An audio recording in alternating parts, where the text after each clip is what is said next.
Pod Mortem would like to thank Original Cinematic for sponsoring this week's episode.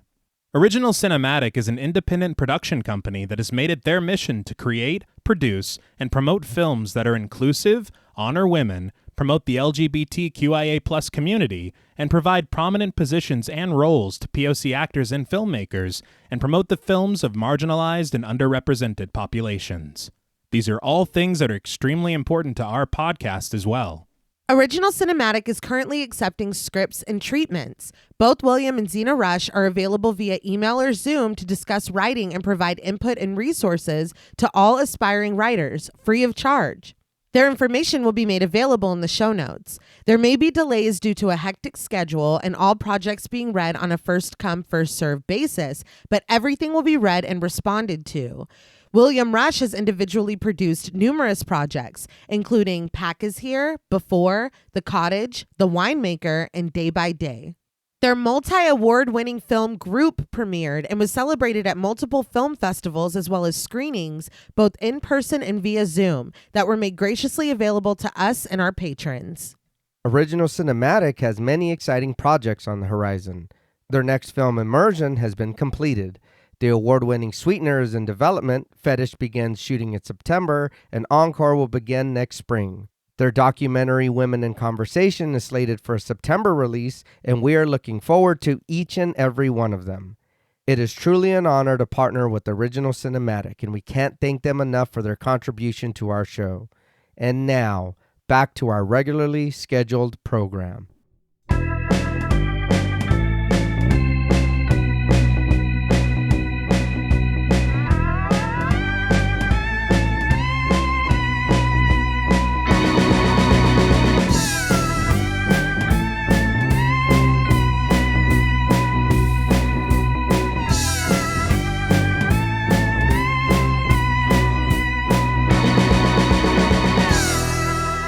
Salutations! Welcome to Pod Mortem. I'm Reneé Hunter-Vasquez, joined as always by my co-hosts, my husband and my brother. Hi, I'm John Paul Vasquez. Hi, I'm Travis Hunter-Sayapin. This week, we're recording live from the Temple of Eternal Night, discussing the 1998 superhero action horror film, Blade. This film was directed by Stephen Norrington and written by David S. Goyer. Tasked with bringing to life the titular Marvel Comics character, Goyer and Norrington were determined to put their own spin on it. With the help of co-producer Wesley Snipes, they reinvented the story and mixed the vampiric lore with influence of Hong Kong fighting films. With the addition of a driving score of pulsing techno and the realization of a black horror icon in Blade, this film is still a stylish favorite for many horror fans nearly 30 years later. This film was requested to us by friends of the show, Carissa, TJ Bronson, Jeanette Torres-Hanley, Scarly D, Beth Bauer, Smelly Poo Poo Head, Martin Shaw, Seth Schaff, Lisa Misfit, Tanner Rutgers, and Halisa. We want to thank them all for their support as well as this suggestion. This film was also the winner of September's Patreon poll, so thank you to all of our patrons who participated and voted. If you want to help us pick an episode, join us on Patreon at patreon.com/thepodmortem. So, what did you guys think of Blade the first time you saw it? So I remember watching this as a teen. I was young and I thought this was like the fucking coolest thing. I still think it's the coolest thing. But I remember watching it and being kind of like, I don't know if transfixed is the right word or what. Like, I was like, oh my God, what is, like, this was so much different. Like, of course there's other movies and watching other superhero movies or whatever, but this was like not a superhero movie, but it is. Like, you know what I mean? Yeah. But this was very, very cool to watch at a young age and to keep watching. And there's I think two more after this. But this one, I remember specifically watching this one so many fucking times, and it stuck with me. And I remember talking to your sister about it, and I was like, man, I remember watching this and just kind of like, this is a movie. You know what I mean? Like, this shit right here is peak. Mm-hmm. And as the kids say. Yeah. But I will always love this movie. Like, this did make me feel, covering it for the show, I was like, damn, I'm 14, 15 years old all over again. I was like, this is, everything about it just made me feel nostalgic. I promise you this, if this movie came out when I was 14, Oh, yeah. I would have been insufferable. I promise. I'd like my haircut like Blade, please. Yes, yeah, no. I get that 100%. Yeah. I unfortunately somehow, and I do not know why, this is the first time I have ever watched Blade. That's crazy. And I don't get it. Yeah. Because all my life there have been people that are just all about it. Mm-hmm. And I get it because after having watched it, there are so many moments that are iconic. Yeah. And so many moments that I feel like you know about them, whether you've seen the film or not. Yeah. Yes. And there's one scene at the beginning I know we're Yes. all Yeah. thinking about. But no, I really, really enjoyed this film a lot. Mm-hmm. I think there's a lot of really cool choices with like cinematography. Right. And the action is a ton of fun. Yeah. There are some moments that actually made me laugh out loud because I couldn't believe like the audacity of them. Yeah. But it's a really cool, like almost like we were talking about with Near Dark, where you're like, there's some really cool changes and choices made with vampire mythology here. Right. And it makes me want to read something, you know? Not like just in general, but the comics. Yeah. Because I've never once read one Blade comic, but I would love to know more about the lore. Yeah. And maybe the difference with what it is and what they did with it. Right. And I'll be honest, I've never read any of the comics. Yeah. I haven't, so I'm there with you. Like it is interesting and it does make you want to learn more. Yeah. I think honestly that might be the only thing that I was a little like, oh man, Yeah. about the film. Because there are these really big moments that I feel like maybe don't have enough room to breathe. Mm-hmm. And I do like the way they do exposition in this film. It's the best way to do it. You bring in someone new to everything. Right. And then you learn through this new person. Yeah, yeah. But it also moves pretty quickly. Yeah, And well. it's like, this is what's going on, accept it. And it's like, okay, there's a whole world here. Yes. But I like existing in this world. Right. This place is a vibe. Yeah. I think Wesley Snipes is fantastic. He's very like cold. Mm-hmm. His look is fucking awesome. Yeah. I think the music is great. Mm-hmm. It's very, very, very good. Yeah.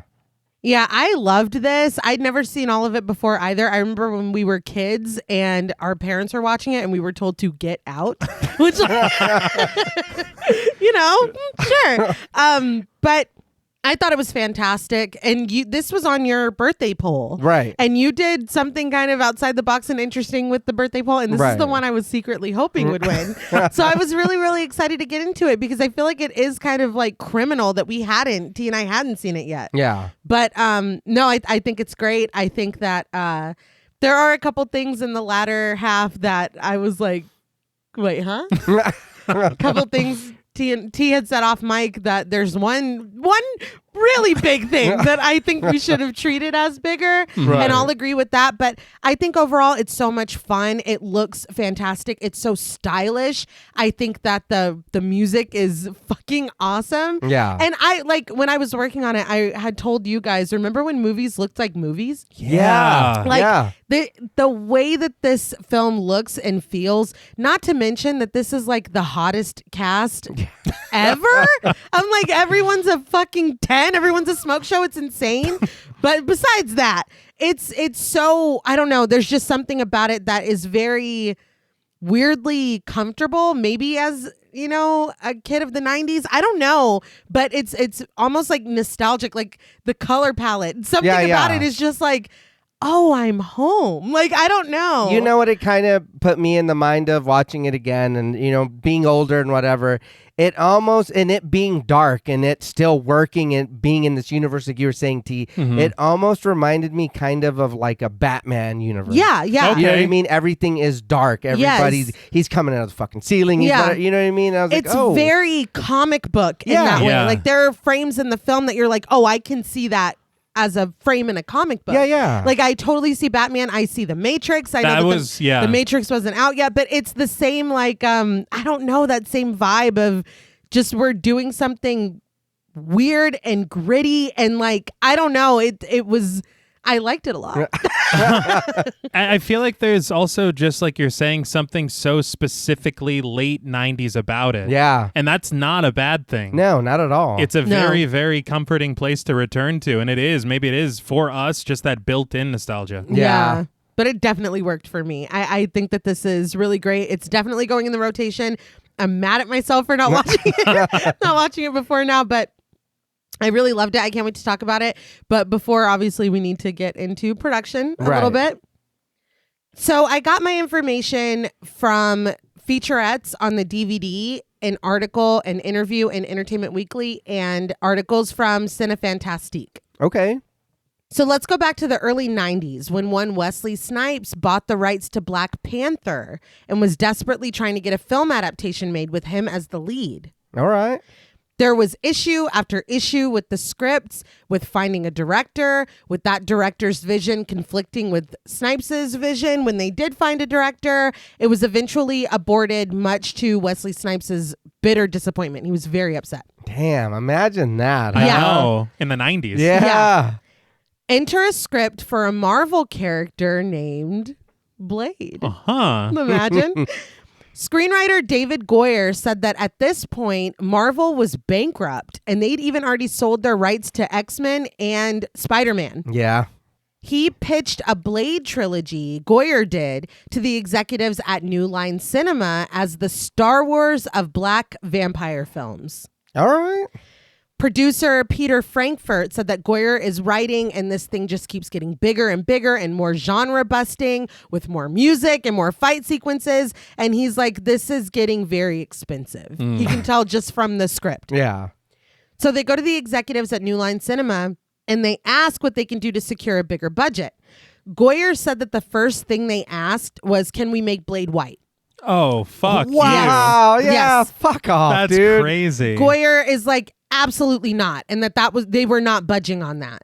So the executives are like, okay, well, if you can get Denzel Washington to play Blade, we'll give you $40 million.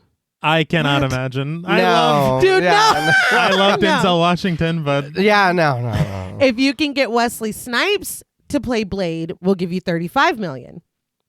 If you can get Lawrence Fishburne, we'll give you $20 million. What? Which would hurt my feelings. Yeah. it's like, Lawrence Fishburne. I wasn't even a part of No this shit. discussion. But whatever. Crazy. But I'm much- half, Much less. Yeah. What I'm the half hell? as good as Denzel. Got it. That's not cool. But hearing all those names, Goyer said that he immediately wanted Wesley Snipes and only Wesley Snipes. So Snipes has sent the script, and after the loss of Black Panther, he knew that he had to be a part of this. He would not only star, but he would serve for the first time as a producer. And his inclusion brought Blade's budget to $45 million. Okay. So now they need a director. Frankfurt said that he was friends with David Fincher, Hey. who had just finished Seven. Yeah. He's telling Fincher about Blade. Fincher insists on reading the script and tells Frankfurt that he has a lot of ideas for it. Frankfurt is like, look. He's like, is Denzel busy? Yeah. He's like, God damn it. No, but Frankfurt's like, look, you're my favorite director. I would love for you to do Blade, but I already know that you're not going to. Still, Fincher takes a meeting with Frankfurt and Michael DeLuca, the president of production at New Line Cinema. Frankfurt says that David Fincher launches into all his ideas for the first act, and everyone is mesmerized by every word coming out of his mouth. Frankfurt says that he knew immediately in that meeting that they were about to waste a year of production waiting for Fincher to drop out, and that's exactly what happened. Oh. That sucks. He's like, dude, you're Yeah. my friend. We But- both know you're Yeah, not. yeah. He's like, wait. I might can't know. do this. Crazy. Yeah. So Frankfurt sees a movie, Death Machine, that had all this wild action on a teeny tiny budget, and he knew he needed to meet the director, Stephen Norrington. They meet, they hit it off, and once Frankfurt introduces him to Wesley Snipes, it's a done deal. They did really cool marketing with vampire parties across the United States. Oh, wow. Yeah, which it's like, damn, I wish I wasn't like fucking 9 or 8 Yeah, or I was whatever. going to say, if I was a little older, I would have known, but I had no idea. But Wesley Snipes did press and even appeared as Blade on David Letterman. That's crazy. The hype was real. Blade was #1 at the box office at its release and turned its $45 million budget into $131 million. Damn. This film would go on to spawn a trilogy, an alleged and still delayed reboot. Uh-huh. And while Marvel only received $25,000 of the box office due to a negotiated flat fee. Yes, $25,000. Damn. Blade is still widely regarded as the film that brought Marvel back from the dead. Yeah. So let's get into it. Yeah. Now, before we cure this film, we would like to issue a warning for spoilers. Pod Mortem is a very in-depth podcast, and in thoroughly discussing horror films, we have no choice but to spoil a thing or two. If you don't wish to be spoiled, please go watch the film, then come back and enjoy the show. If you've already seen the film or don't care about spoilers, then let's sink our teeth in. The opening credits appear in red against a black background before the film opens in a blue-tinged hospital hallway. The year is 1967. We face the frosted glass door to the emergency room, and doctors pass back and forth in their white coats. But suddenly, those doors burst open. Paramedics stumble, pushing a gurney as quickly as they can. On this gurney lies a woman played by Xxena Rush. Her eyes roll helplessly while one of the paramedics presses a towel to her bleeding neck. Sanaa Lathan, she was in Love and Basketball in 2000. She was also in Disappearing Acts with Wesley Snipes as well in 2000. Oh. She was also in Alien vs. Predator in 2004 and The Wood in 99. And I remember her in a TV show. Yeah. the 4th season of Nip Tuck. When I saw her, I was very surprised. Yeah. Pleasantly surprised. Yes, yeah. Because I love her. Yes. Yes. But this is when I knew, I was like, I think this cast is going to have a ton of surprises. Oh, yeah. Yeah. Wesley Snipes said that he was the one that pushed for her to play this role because he'd always wanted to work with her. And coincidentally, she said that she was a huge fan of his. And she also thought, because she is playing a certain character's mother, Yeah. she thought that was funny because she's about 10 years younger than him. It'll make sense. Yeah, it will. But in the emergency room, she thrashes, waving her hands around, opening her mouth desperately to take in air as she's tended to by a resident, a senior resident, and a nurse, played by Shannon Lee, Carmen Thomas, and Donna Wong. The woman writhes against the gurney with her pregnant belly exposed. One of the doctors says quickly that the police found her in the street and it looks like she was bitten by some kind of animal. What? They slide a tube down her throat and another doctor cries that she's going into contractions. They decide they need to perform a C-section. In quick shots, they prepare for the surgery, but the woman's bloody wallet slips from one of the doctor's hands and goes flopping onto the floor, open, where we see the woman's ID. She is Vanessa Brooke. The smiling photo on her ID is in stark contrast to the pained woman in the throes of labor on the table, a tube down her throat, at the mercy of the doctors around her. With the muffled, high-pitched whine of a newborn, we see one of the doctors cradling her baby and carrying it away, still slick with its mother's blood. Vanessa reaches out a yearning hand for her child, but the music swells and we cut to black, where the credits continue before we get the title in red, Blade. Very interesting opening. Yeah. Yeah. Something of a vague origin story. Mm-hmm. Right. And all I'm wondering right now is, I'm like, where are they taking this baby? Yes. Yeah. Who will this baby grow up to be? What does the future have in store? Credits continue rolling over time-lapse shots of the city, traffic ripping through the congested streets in blurs, the sun rising and falling on the alleys. The long shadows of the tall buildings recede and fall until the city is dimmed to night. Text on screen reads, "Now." I loved this opening a lot. Oh, Yes! yeah. And I can't remember if it was you, JP, or Nay earlier that said about like comic book scenes. Yeah. Mhm. This feels like a comic book city. Oh, Absolutely. It looks so visually cool. Yeah. Mm-hmm. And just the time lapse. Yeah. Fantastic choice. Watching it after all the time, I was like, holy shit, dude. I was like, damn. It's really good. Yeah. Headlights of cars cut through the darkness, and in one of these cars, Raquel, played by Tracy Lords, sits behind the wheel. I was surprised to see her. Me too. Tracy Lords. She is in Crybaby from 1990, and Zach and Miri Make a Porno from 2008. I That's remember. right. I remember that being very funny. It was. Yes. She was in Serial Mom too, wasn't she? That- That's She right. was. Yeah, yeah. So that's two John Waters. Yeah. That movie was wild. It was. It was. But she turns next to her, lowering her eyes as she asks heat-seeking Dennis, played by Kenny Johnson, "What you got there, little man?" I remember this dude from The Shield and Bates Motel. Okay. I remembered him from Sons of Anarchy. Also true. Oh, all right. Because he just had that face. So I was like, I know you. Yeah. Never sit on another man's bike. He wasn't there for that scene. Oh, okay. It's still a scene we have to talk about. Yeah. But Dennis explains that it's his heat seeker he's got there, and Raquel grins. "I'll bet it is." She grips between his legs, causing Dennis to squeal, but when he asks where they're going, Raquel answers coyly that it's a surprise. This is kind of where I realized that maybe 90s Marvel isn't the same as Yeah. No. No, yeah. the Marvel cinematic. Right. You can tell how, like, sanitized. Yes. Yeah. You know? Yeah. But Dennis smiles that he likes surprises as Raquel speeds away. She leads him through a commercial meat freezer through hanging slabs of meat. They're eyed suspiciously by the workers, but Dennis is laughing, wondering what the fuck they're doing here. He marvels at the hanging carcasses, but Raquel leads him further into the building. Once they're around the corner, a hulking bouncer played by John Enos III waits at the end of the hall, standing next to a door behind which muffled techno booms. And I did read that this was Tracy Lords' boyfriend at the time. Oh, okay. Pretty cute. But he calls out to Raquel, who snaps back at him in another language.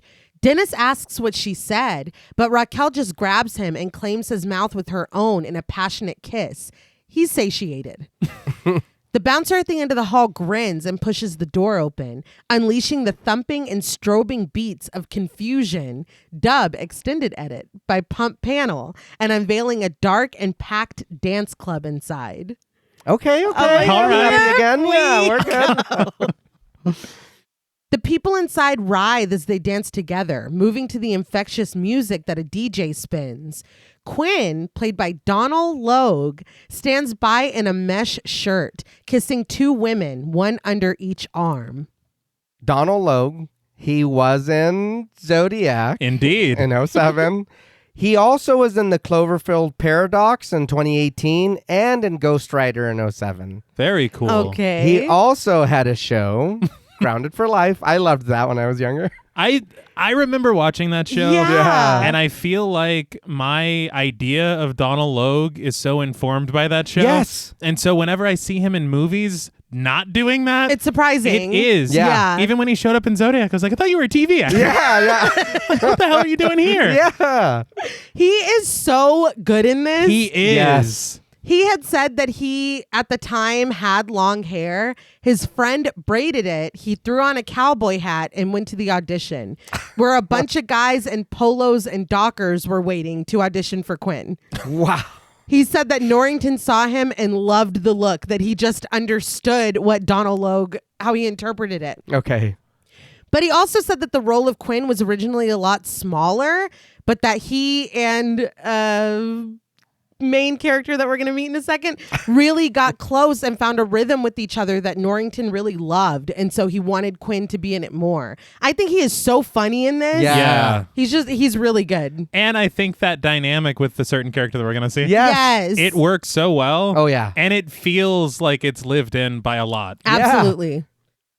The party is in full swing under the meat hooks hanging from the ceiling. Mercury, played by Arlie Jover, dances among them, her platinum blonde hair pulled into short, high pigtails. Raquel leads Dennis inside, and they immediately catch attention of people who snap their eyes in the couple's direction. Dennis follows Raquel, tossing away her jacket that she hands him, whooping, dancing, and when he asks another woman what's up, the woman pushes him. He rolls with it, though, following the mysterious woman that brought him. She seems to be on a mission. He loses her briefly, but finds her dancing with Mercury, both of their tops unbuttoned and open. He approaches and tries to shimmy his way in, but Mercury pushes him too. Why did you bring me I here? know. Dennis stumbles backward, bumping into Deacon Frost, played by Stephen Dorff. Frost fixes Dennis with a cold gaze as he walks away and leaves him behind. Stephen Dorff. He was in Alone in the Dark in 2005, Public Enemies in 2009, Bucky Larson in 2011, Okay. and Leatherface in 2017. Okay. You didn't end on the... Oh, Bucky Larson's funny. Goyer had said that he wanted Frost to be like someone out of a Bret Easton Ellis novel. Okay. And he was originally supposed to be a lot older, but Norrington was positive that Stephen Dorff could make it his own. I feel like he did. I think he does really great in this.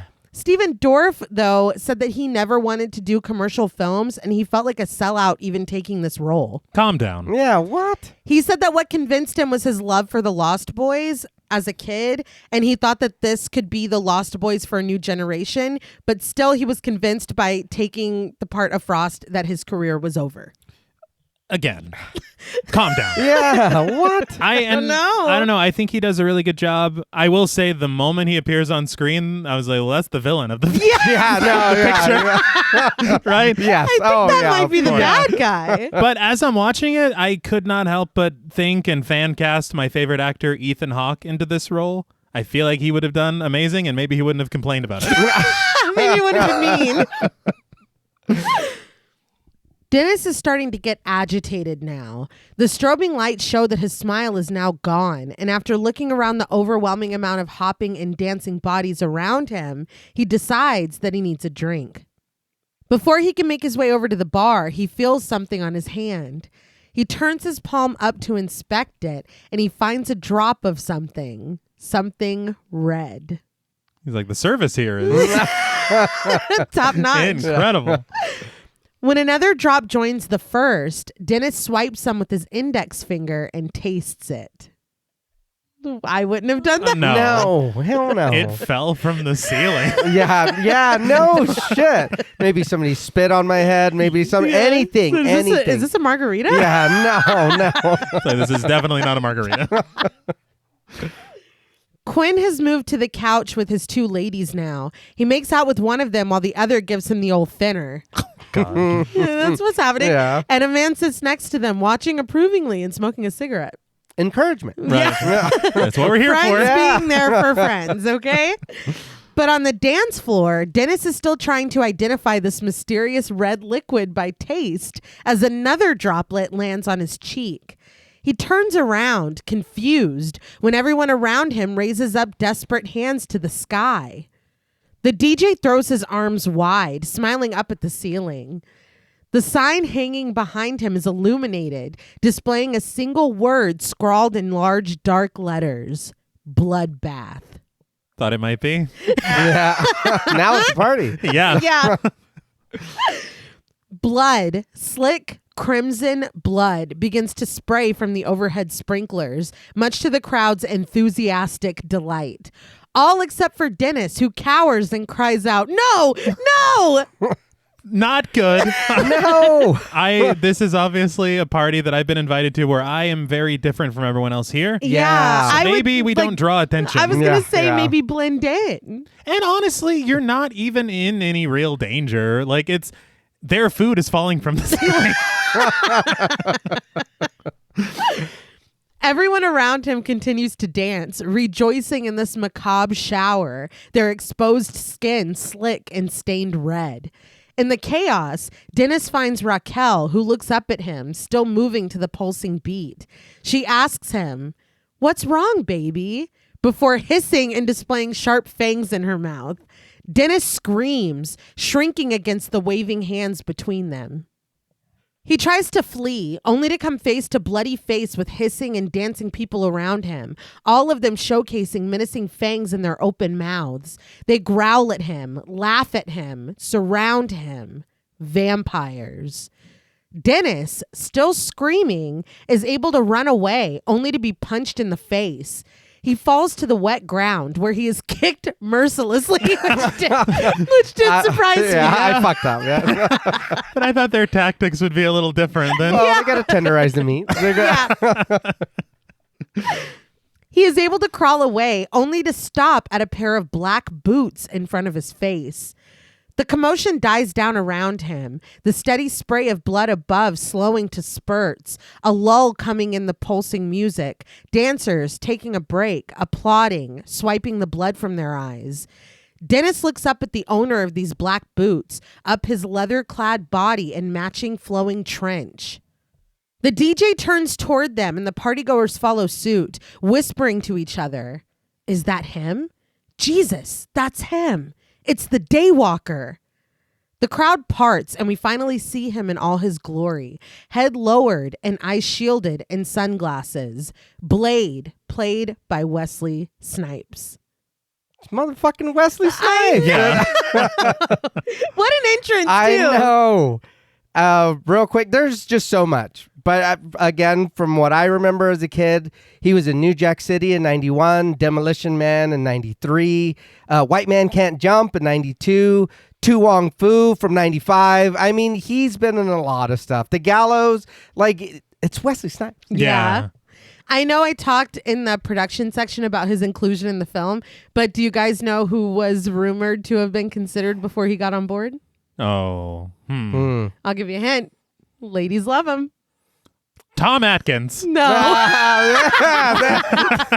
That's interesting. Yeah, I would have never. It's LL Cool J. Oh, yeah. Well, that's another way to go, I guess. Yeah, I don't know about Tom that.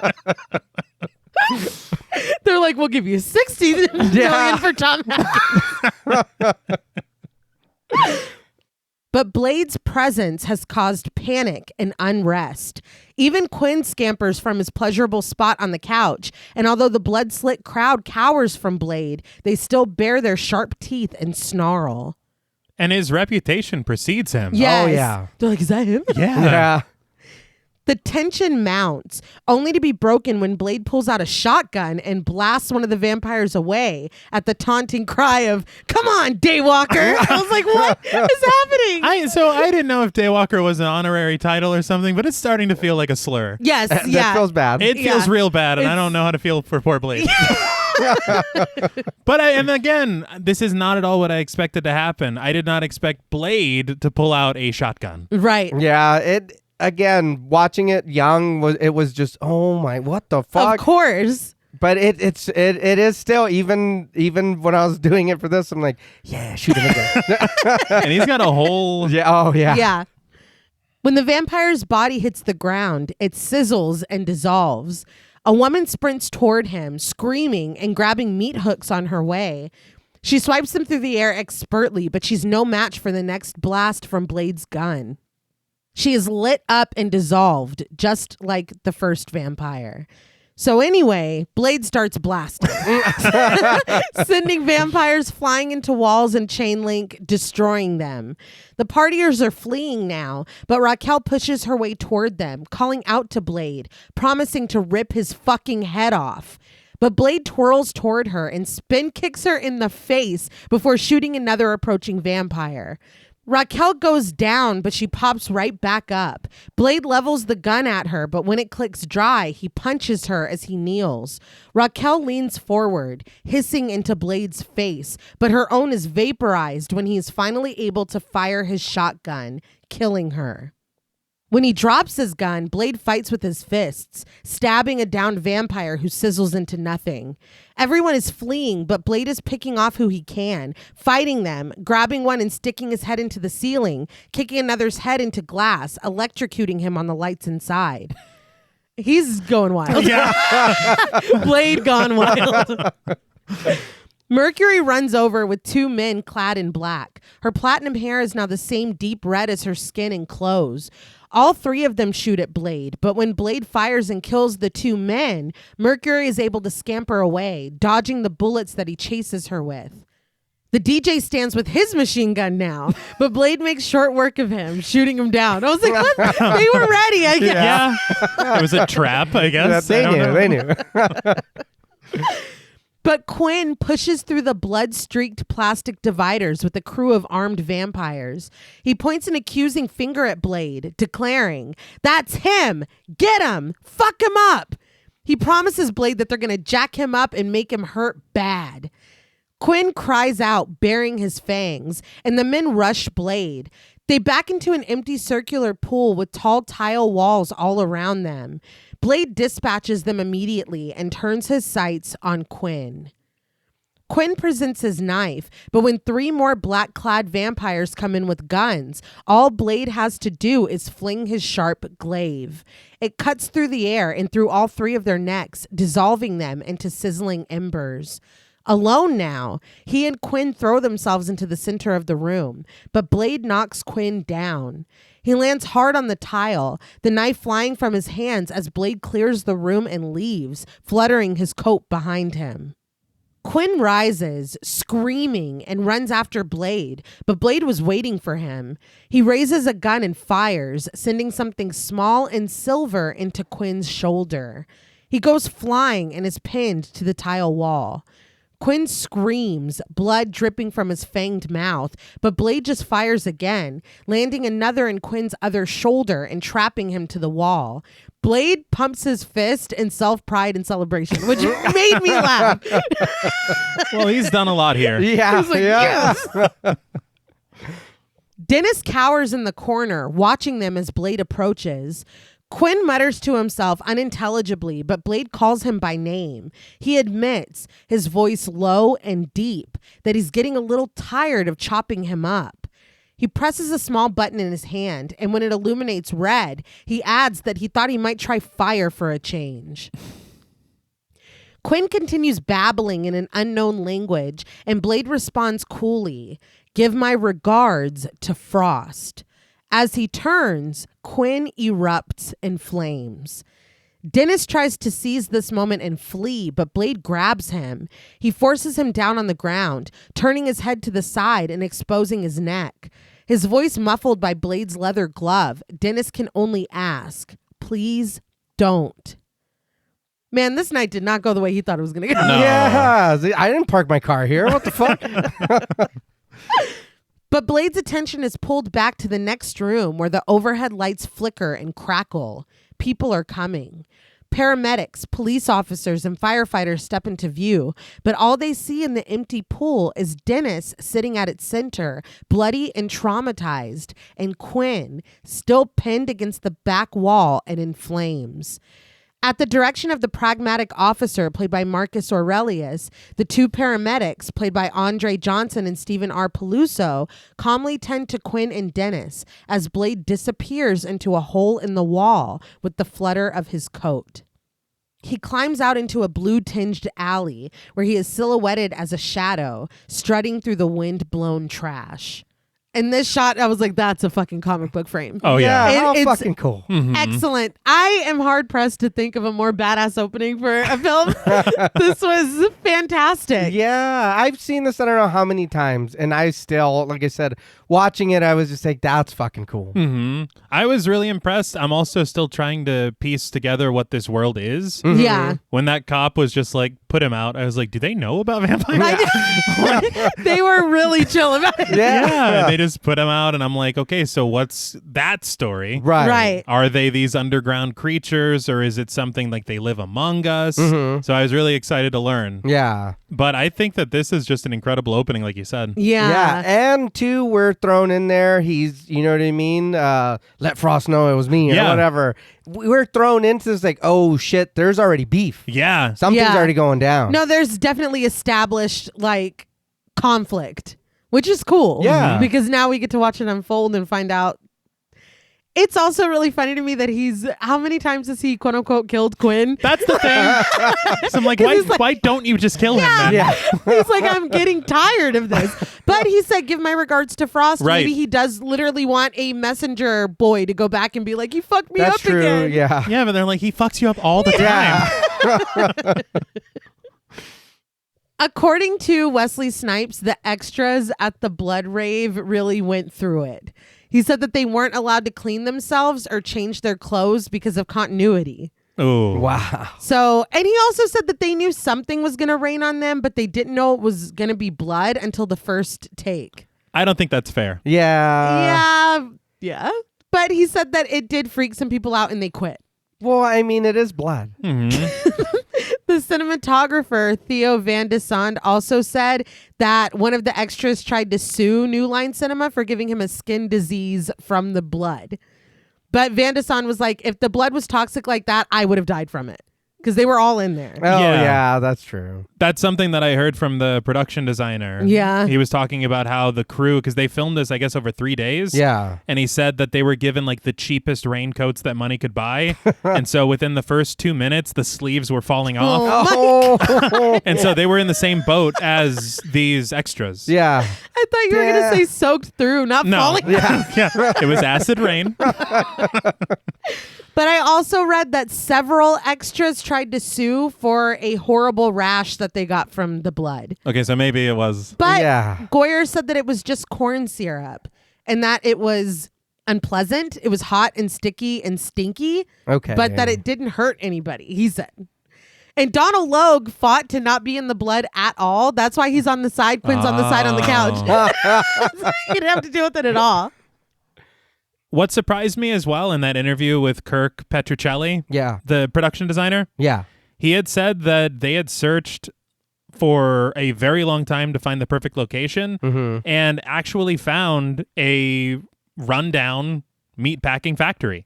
Oh, wow. Man. And so this location that we see is kind of as legitimate as can be. Oh, shit. And what they did is they just aged up the tiles and added these sprinklers in. So this is what you get.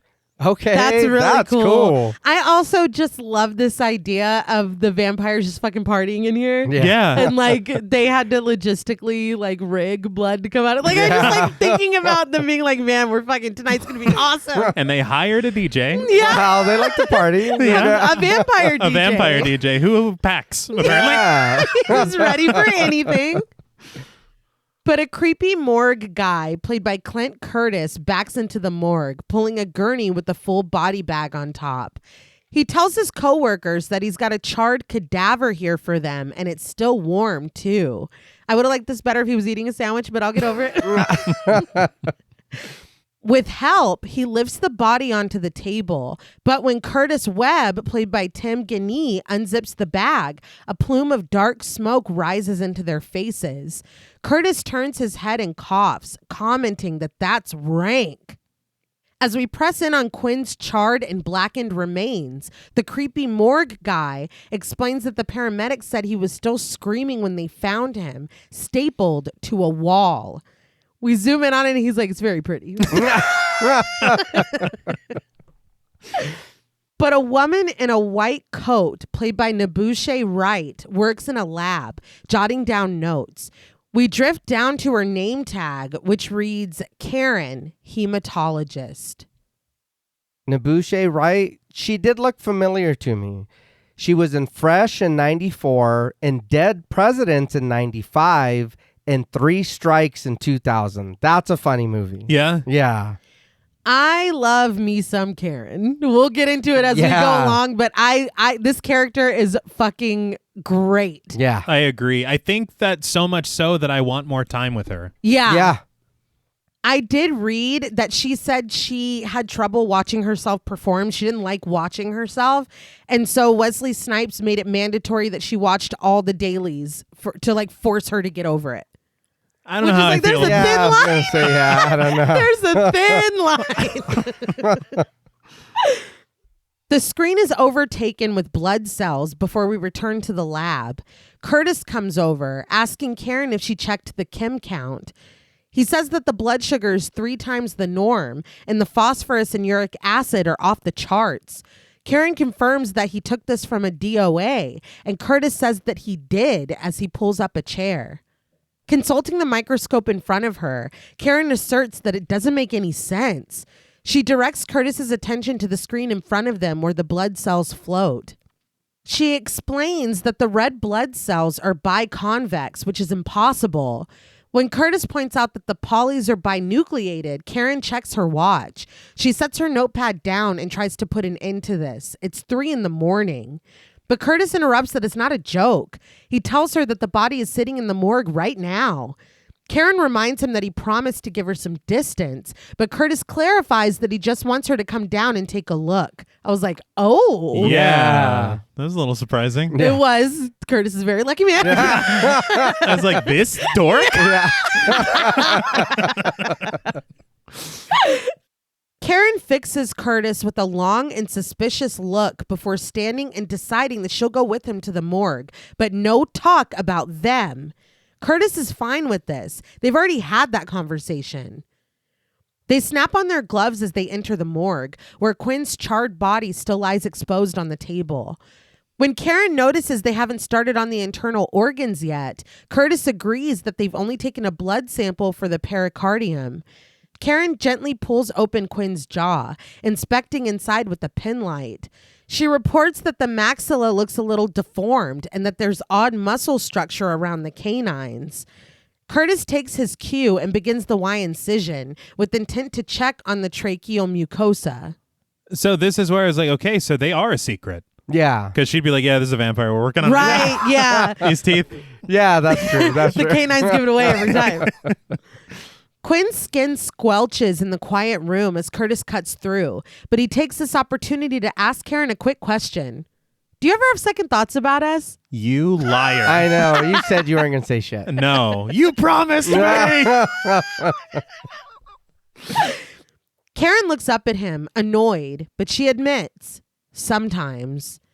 Curtis looks hopeful until Karen adds that it's only until she remembers how much of an asshole he is. But Curtis just wants her to cut him some slack. She asked for time off, so he gave her time off. Karen tries to redirect the conversation, but Curtis interrupts that he's trying. He really is. But she tells him plainly, look, Curtis, it's over.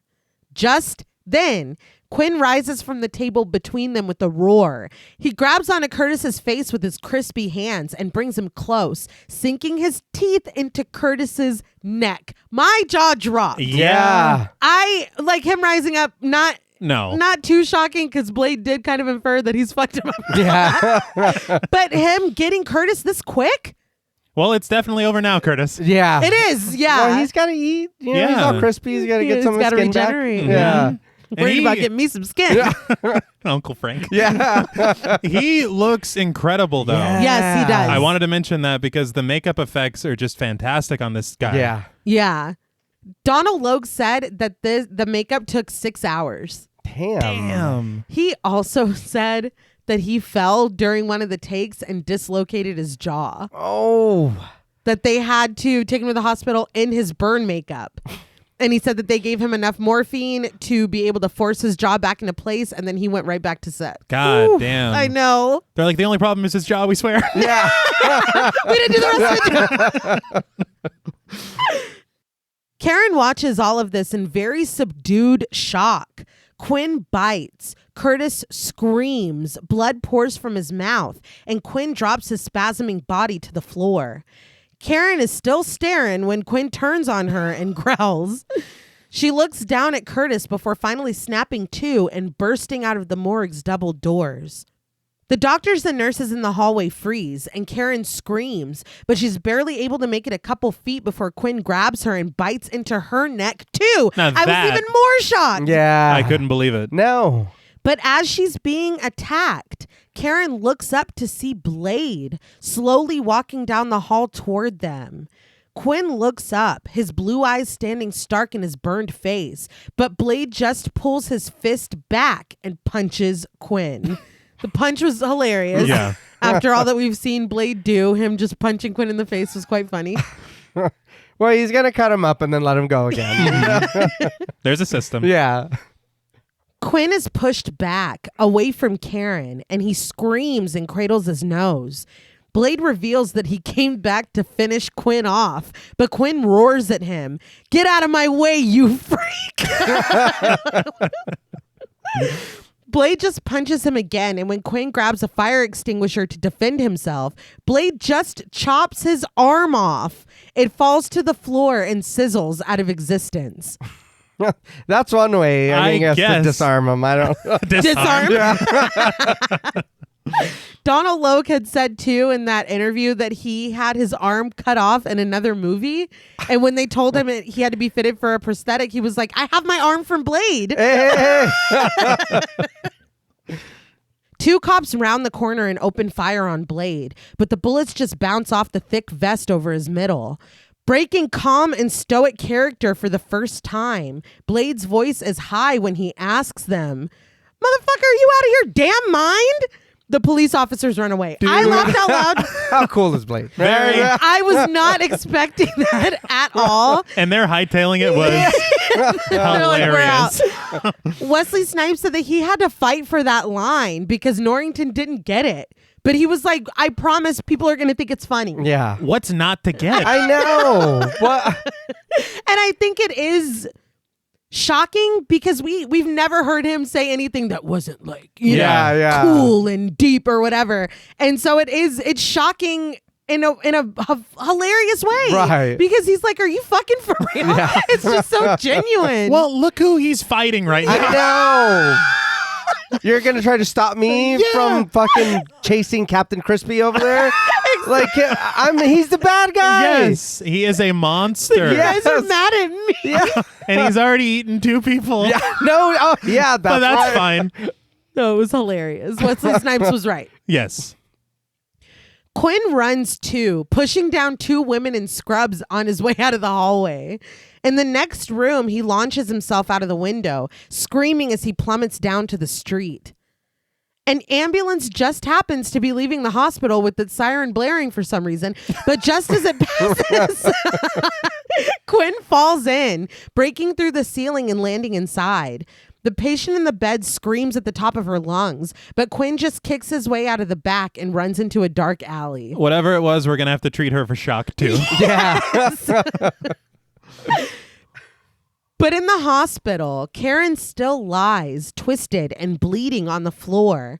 As a slow and distant heartbeat throbs, Blade walks over to her and the 2 lock eyes. For the briefest moment, we get quick glimpses of Vanessa in her hospital bed, lit in a blinding brightness, reaching toward us with a desperate hand. And although Blade starts to walk away from Karen, he can't help but come back for her. It's a very touching moment. Not sure how he has a memory of that. Yeah. He's special. He's special. It's like my first memory. It's not a good one. No. As he picks her up, crowds of police officers come from every corner. They spot Blade, cradling Karen in his arms, making his way to the end of the hall, and they call out for him to freeze. But of course, he doesn't. He walks into the same office that Quinn did and sees the window that he crashed through. He looks out to the street below and to the building across the street. With a roar, he throws Karen through the window. She flies across the street screaming, but lands safely on a tarp on the building's roof. The police burst into the room and Blade looks back at them with a devilish grin before climbing onto the window ledge. He jumps, soaring through the air and landing effortlessly next to Karen. I just want to say, during the chase, they're firing at Blade's back. They could have blown her head off. Yeah, like, clean. Easily. And then I was like, okay, well, he's keeping her safe. And then he just fucking vaults her, like launches her across an alley. He had to get her across. He did, but Did she live? she did. She but did. His trust in his abilities is it's wild. This scene, him jumping through the window, this reminded me a lot of The Matrix. Me too. Same. Very, yes. Yeah. Blade pulls Karen to her feet, and when the police start to fire from the broken window, he supports her as they run out of sight. Once they find cover around a corner, Karen pants that her shoulder is dislocated. Wordlessly, Blade grabs her arm and pops her shoulder back into place. Karen yelps, but Blade ignores this and leaves cover to shoot back at the officers across the street. When a couple of them fall back, presumably hit, Blade breaks the lock on the door to the stairs. With a grunt, he picks Karen up, twirling to bring them through the door, narrowly avoiding being shot by an overzealous officer who was popped up in the window across the street. The door takes the damage instead, its sturdy metal flopping under the impact. When we find Blade again, he is driving through the blue city with Karen slumped back in the passenger seat. His car is the only one moving as dawn breaks and the sun rises in the sky. He drives them through a sprawling but abandoned factory. Despite it being abandoned, when Blade stops his car and gets out, we hear the whirring of a power tool. A man stands, working on something, sending sparks flying. But when Blade calls out to him, Whistler, played by Chris Christopherson, stops. Chris Christopherson. So much stuff. Yeah. So much stuff. From what I know, or I recognized, he did Flashpoint in 84, Big Top Pee-wee in 88. Yeah. Payback in 99, and I'm Not There in 07. He was the narrator on that movie. I know he was also in one of the versions of A Star Is Born with Barbra Streisand. Okay. But this dude has had a career. Yeah. He's excellent in this too. You were talking about fan casting Ethan Hawke as Frost. Mm-hmm. When I saw this character, I was like, that's a Jeff Bridges character. Yeah. I can see that for sure. But he's great. Oh, yeah. I think he actually just passed away last year. Aww. Okay. Blade scoops Karen up from the passenger seat and cradles her limp body. Whistler asks him flatly, bringing home strays now? He comes over, and as Blade lays Karen down on a metal table, he reveals that she's been bitten. Whistler surmises that he should have killed her then, and Blade concedes that he knows. He finally pulls off his sunglasses, adding, "But I didn't." Whistler looks down at Karen before fixing Blade with his gaze and telling him to watch her close. If she starts to turn, Blade needs to finish her off, or he will. Whistler clicks on the light, illuminating Karen, shivering and shuddering on the table, unable to pay any attention to them. Whistler checks the pulse in her neck and ascertains that she's borderline. Another hour and she'd be well into the change. He inspects the badge clipped to her white coat and uses this information to tell Dr. Karen Jensen to listen close. He readies a syringe, lowering to her and warning that he's going to inject allium sativum, garlic. He tells her that it's going to hurt a lot. Blade is taking off his gloves. He tells Whistler that it was Quinn. Whistler understands, Frost's little errand boy. He asks if Blade got a lead on him, and Blade has to admit that he didn't. Whistler decides that that's too bad. He injects Karen in the neck, and as promised, she jumps and cries out in pain. But the bloody bite at her neck begins to smoke. Whistler wipes his hands on a towel and tosses it to the side, coldly factoring that Karen has a 50-50 shot of surviving the night. Blade places a hand on Karen to steady her, but with that, Whistler walks away, turns on CCR's Bad Moon Rising, and gets back to work with his power tool, sending sparks flying. So he's cool as hell. Yeah. He has great taste in music. Yeah. I was just surprised for a few things, really. Yeah. Firstly, in anything that I've ever seen as far as vampires are concerned, you're bit, either you're drained and killed, of course, or you turn. Yeah. Right. So for there to be this window, Yeah. that's really interesting. the 50-50? Yeah. Hell yeah, I'll take that. Some minced garlic or whatever, and then, Yeah, right. and then you might be good. Yep. I like this kind of medical aspect that's brought to vampirism in this movie, because I feel like we don't get that a lot. No. Right. I think it's pretty cool. Yeah. I mean, we get transfusions sometimes. Yeah, wow. Sometimes we do. And they work. Too good. I would agree. One might say too well, It's yes. too convenient. Yes. In a boardroom, a man flips through black and white photos of the Blood Rave massacre. The other attendees sit pensively, watching. The only sound in the room, the soft whisper of the glossy photos gliding against each other as the man cycles through. We see him, Dragonetti, played by Udo Kier, lamenting, Blade. Udo Kier. Yeah. I know. Udo Kier.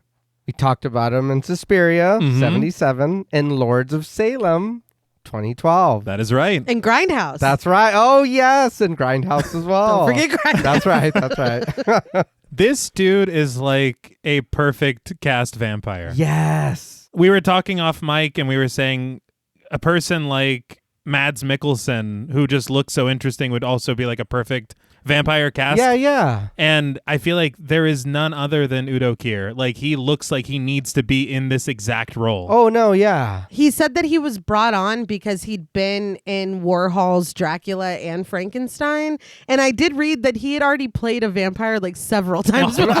I am not surprised. Blade. Yeah, if you told me, like, for real life, like, he's a vampire. Oh, Okay, Yeah, yeah. that tracks. we knew, dude. Yeah. Of course he is. Yeah. But he comments that the Daywalker is still pursuing his ridiculous crusade. He finally sets down the pictures and asks Palantine, played by Judson Scott, how many died. Palantine admits that they don't have an exact count. Apparently, he used a lot of silver, so they're having difficulty. Dragonetti interrupts him, telling the underling standing by to bring in Frost.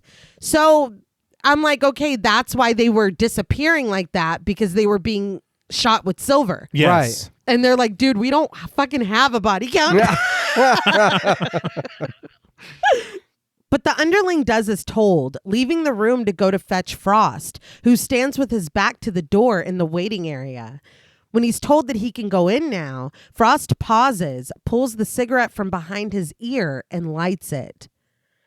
At the table, Von Esper, played by Earl Van Douglas, leans forward, his white beard styled and long. He declares in an unknown language, "You are a disgrace to the vampire nation, Frost." Frost is leaned back in his leather chair, smoking and unbothered, as Van Esper continues that if they break the treaty, if they gather in numbers, the human politicians will make their lives very difficult. He surmises that Frost would understand this if his blood was pure, and he asks if they don't already have enough trouble with Blade. Palantine chimes in that Frost's nightclubs are dangerous. Frost is like, are they? I'm like, so this was you? Yeah. This was your party? Yeah, well, we saw him Yeah, skulking. we've seen him there. See him Yeah. skulking? But Palantine reasons that the parties draw their kind unnecessary attention. He reminds Frost, you know our policy, but Frost corrects him, your policy, not mine. Dragonetti speaks up from the head of the table, declaring in a low voice that their livelihood depends on their ability to blend in and on discretion. Sucking on his cigarette, Frost proposes that maybe it's time they forgot about discretion. He turns to the other members at the table, asserting that they should be ruling the humans, not the other way around, making back alley treaties with them. He reminds everyone that, for fuck's sake, these people are their food, not their allies. Palantine snarls that Frost is out of line, but Frost wonders if he is, or maybe he's just the first to say out loud what everyone's been thinking. Dragonetti counters that they have existed this way for thousands of years. Who is Frost to challenge their ways? But Frost has gotten out of his seat and is sauntering down the long table toward Dragonetti. Still, the leader spits. You're not even a pureblood. Frost challenges, his jaw set, like it matters. But Dragonetti responds, his voice barely above a whisper, that he was born a vampire, as was every other member of this house. But Frost leans right into Dragonetti's face, smoking a cigarette, waiting for the end of the sentence menacingly. But Dragonetti still delivers the blow. You were merely turned. I'm not a big fan of this distinction. Yeah. No, I feel like it's just another way to discriminate. It feels bad. Yeah. it does. And then, but at the same time, it's like, well, I'm still on the council. Like, I don't know why you let me here if it's so bad. Yeah, that's what I understand, because he calls him Deacon. He tells him Deacon Frost. I got He's a like, fucking so how- title. Yeah. That's How- his name. No, that's his name. Oh, I was Yeah. like, No. God damn. I was like, this dude. That's his position. Yeah. Like King Frost. Yeah. I was like, what the fuck? It's like, you've made me deacon. Yeah, how did I get to this position? You guys don't even fucking like me. What the hell is that? Yeah, I was like, what, dude? Get out of here. You voted me in. Yeah. And for all this to come out tonight, Yeah, you can't be mad now. yeah, after you knew. my rave was ruined. Yeah. I'm feeling emotional. Frost still says that the world belongs to them, not the humans, and that Dragonetti knows that. Dragonetti breaks eye contact with Frost dismissively, turning instead to the table when he asks if there are any other matters to discuss. Palantine says there's the matter of their offshore accounts, and they start to discuss, but Frost interrupts, addressing the leader by his first name, Gaetano. He says that Dragonetti may wake up one day and find himself extinct. He turns and walks out of the room, leaving the members to ponder what he's just said. Very small comment here. I noticed it in this scene when Frost is leaving, but this film with the Foley work, they use the same footstep sounds like almost throughout the entire film. And so no matter who's walking, no matter who's leaving, it's the same clicks. And these clicks do not make any sense with how he is leaving, but it's fine. It's fine. Oh, man, that's fucking hilarious. That's funny. It was cracking me up. They were balling on a budget, man.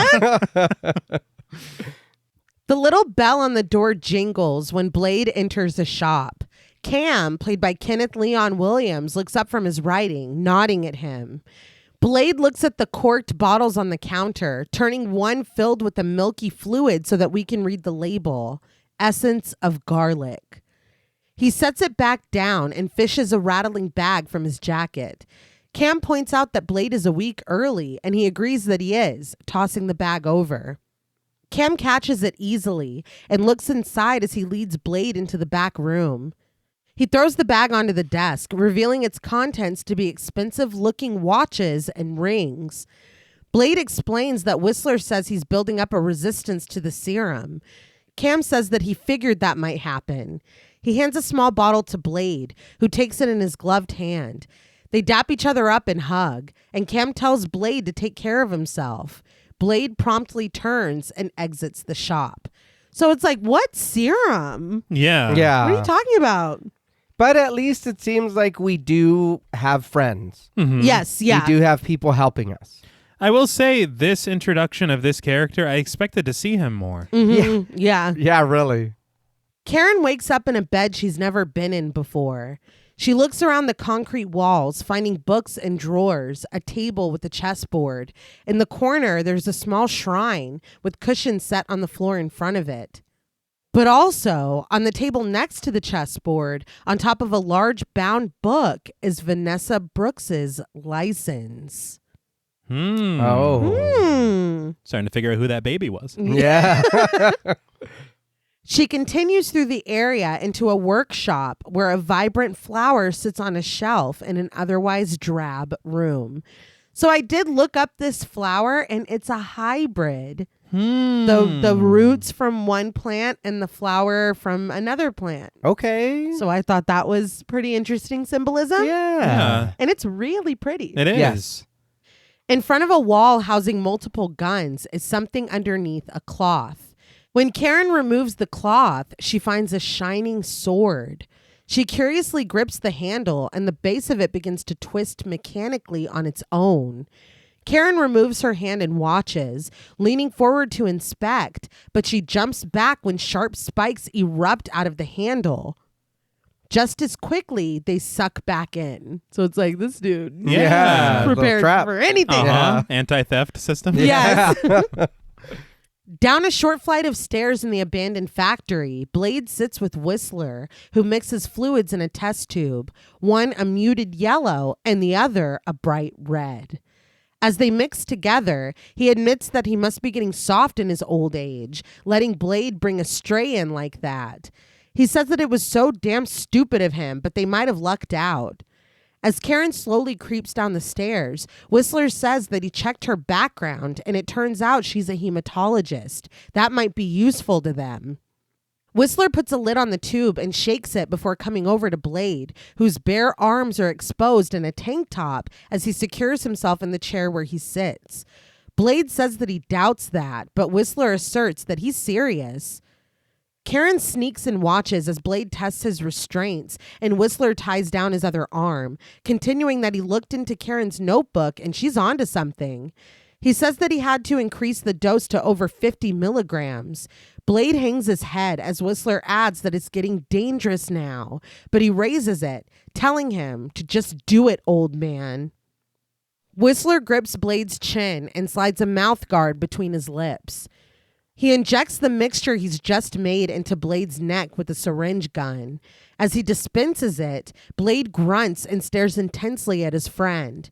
The muscles of his face spasm, and he begins to shake and thrash in his restraints. His veins stand out defiantly against his skin, and although Whistler grips his hand for support, he can hardly bear to look at him. When the worst of the wave is over, Blade looks up, sweat beaded on his forehead, and spots Karen watching them. Karen sprints away, and Whistler goes after her, quickly falling behind with his very pronounced limp. But he knows this place better than she ever could, and when she comes up to a padlocked fence and turns around, he's there waiting for her. He asks, "Wander off the beaten path, doctor?" Karen stares at him and asks simply, "Who are you people?" Which is a very fair question. What we just seen, I'm nervous. Yeah, I have several questions, actually. Also, you went through my thing? Yeah. You read my journal? Yeah, no, sure. It's a violation. Yeah. But he introduces himself as Abraham Whistler as Blade falls silently from the ceiling behind Karen, which did make me laugh because he was just restrained in that. Wow, he had to get out. He did, but this was so unnecessary because it's not like it's some surprise thing that comes up later. What happens next is like, oh, you really didn't need to do that. Whistler adds that she's already met Blade. He motions behind her and Karen turns to find him, standing with his arms crossed and clutching his glaive and gazing at her coolly. This is really funny. It is. He's trying to impress. Yeah, it's the mystique. Later, Whistler takes the handle from a gas pump, sloshing gas all over the place before haphazardly inserting it into Blade's gas tank. To top it all off, he flicks his lighter and lights a cigarette right next to it. I was like, Whistler, please! Karen speaks up and asks if she's a prisoner here, but exhaling smoke, Whistler tells her, not at all. He explains that they had to take certain precautions before letting her go. Blade is dressed back in his gear now, including a coat instead of his normal leather trench, and he studies papers when Whistler warns Karen that she's got to understand. They're everywhere. Vampires, the hominis nocturna.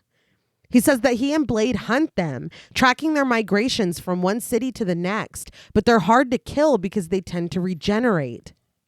Karen asks flatly if she's supposed to believe all this, but Blade reminds her that she already met Mr. Crispy at the hospital. What does she think? And I'm like, yeah, Karen, what do you think? You saw that. Mm-hmm. Finishing filling up the car, Whistler loudly returns the handle to the pump. Karen, disbelief still coloring her voice, asks what they use then. Stakes? Crosses? Whistler says that crosses don't do squat, but some of the legends are true. This I liked because I was wondering if it is one of those universes where vampires aren't pop culture. Right. You know? So she's heard of vampires. She's heard of methods for disposing of vampires. Yeah. And it happens to be half true, half not. Yeah. But I was also thinking her talking about this whole thing of being disbelieving about the vampires. It's like, how do you think Blade threw you across the...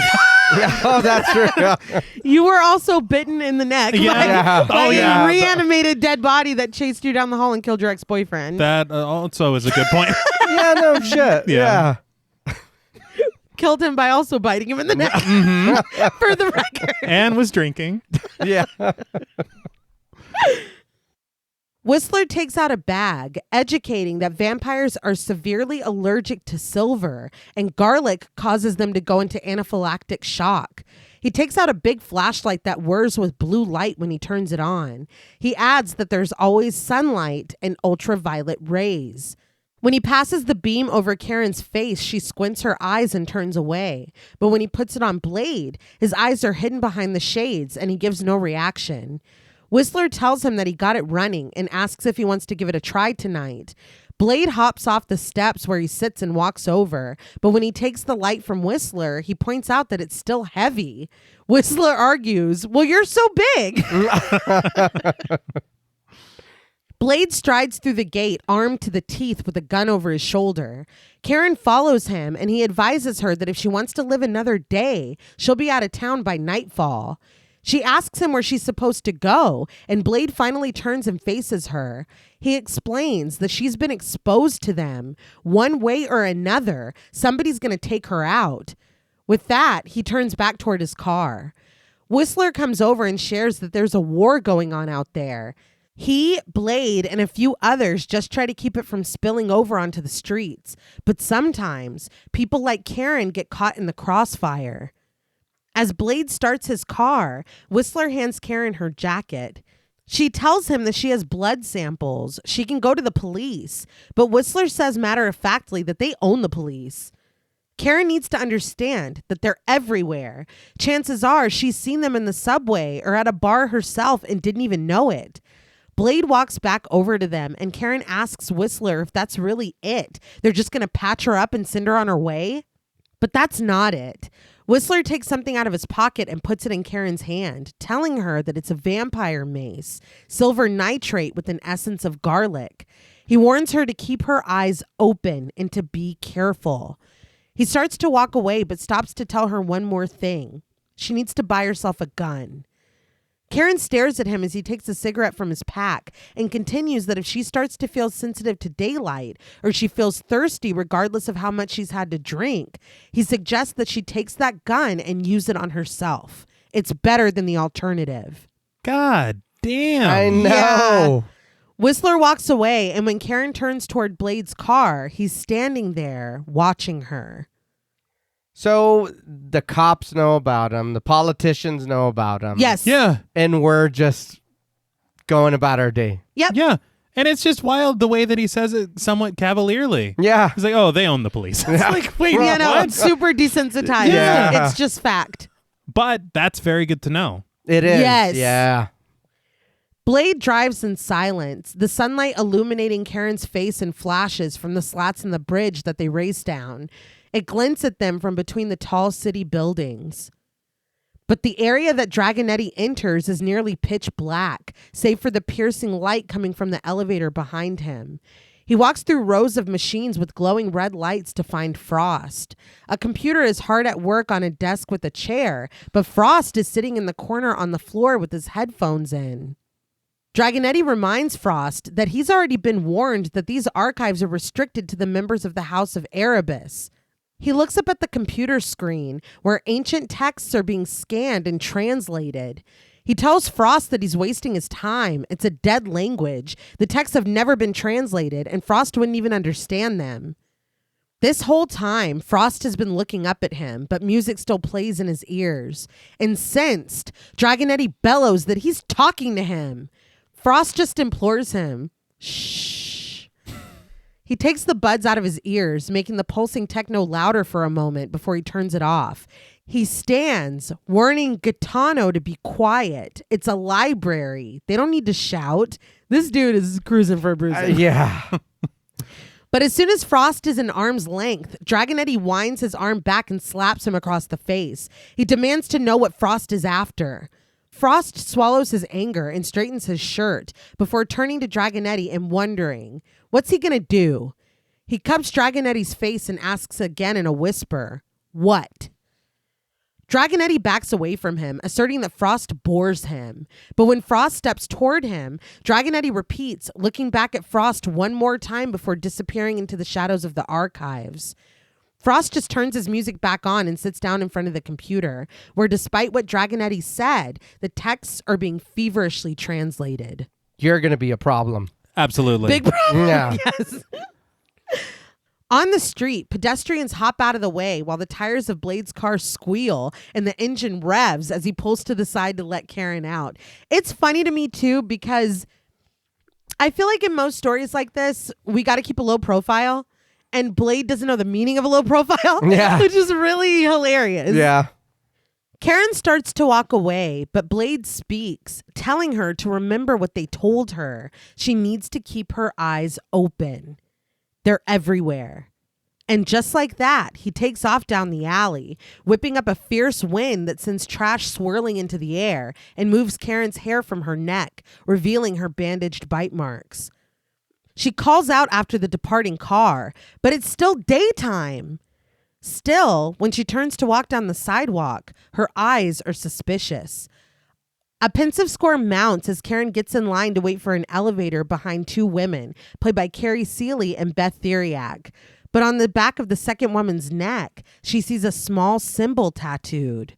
She looks up at the neck of the man next to her, a menacing stud played by Freeman White III, and Karen sees the same symbol tattooed in the same place. I'd be like, fuck, Yeah. You're really going to let these two vampires like stand behind you or whatever with your neck exposed. Karen steps into the elevator, and as the car moves, she can feel the tattooed couple watching her from behind. She peeks over her shoulder at the man, who asks, "How you doing?" All right. Seems like a nice guy. Yeah. Karen turns nervously, facing forward again.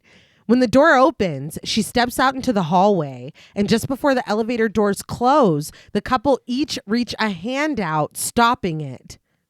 When they get out of the elevator, Karen quickens her pace, reaching into her pocket and pulling out the can of vampire mace that Whistler gave her. The couple is coming quicker now, and Karen wheels on them, thrusting the mace out in front of her. But at the sound of a buzzer, the couple has disappeared into one of the apartments lining the hall. Alone now, Karen jogs to her own unit. She tries her phone before hanging it up, abandoning it to instead pack a bag in her bedroom. She is intent on stuffing clothes into her bag, but she freezes and straightens up when she hears something in her living room. She stares at the doorway, but when she doesn't see or hear anything else, she resumes packing. That's when someone steps into view with a gentle, "Hey there." Karen looks up to see Krieger, played by Kevin Patrick Walls, standing in his police uniform. She takes off running, but Krieger holds out his hands, assuring her that he's a police officer and he's sorry. He didn't mean to scare her, but her front door was open. Karen asks what he's doing here, and he explains that he's here for a wellness check. He introduces himself as Officer Krieger from the 42nd Precinct, and she's Karen Jensen, right? When Karen says that she is, he shares that her coworkers at the hospital said she was kidnapped last night, and I was oh, she was. Yeah. Starting to make sense. It's fine. Yeah. He steps toward her, asking if she's okay. Karen asks him what happened to the other doctor she was with, though, and Krieger breaks the news that Curtis Webb died. But she doesn't need to worry about that right now, all right? Karen asks why, and Krieger tells her, "Because you're dead too, you bitch!" I was like, oh my God! Yeah, what the fuck? He goes for his gun, but Karen gives him a face full of vampire mace for his troubles. He backs away, grunting and holding his eyes. Krieger stumbles, demanding to know what that was. Garlic? He sputters, and Karen says, he said it would work against vampires. But as Krieger raises his gun and points it at her, he asks, "Whoever said I was a vampire?" Oh, fuck. Yeah. I was like, they did say that they have the cops. Yeah. And why was she not listening? Blade has appeared out of nowhere and stands behind Krieger now. And as Krieger steps toward Karen, he grips down on the officer's shoulder and sends him flying, agreeing, "Nobody." He kicks the shit out of Krieger, who slides across the floor and crashes into the radiator. Blade lifts him up and slaps him, explaining to Karen that Krieger is a familiar, a vampire wannabe. He pummels the cop, continuing that if he's loyal enough and proves himself, maybe his master will turn him.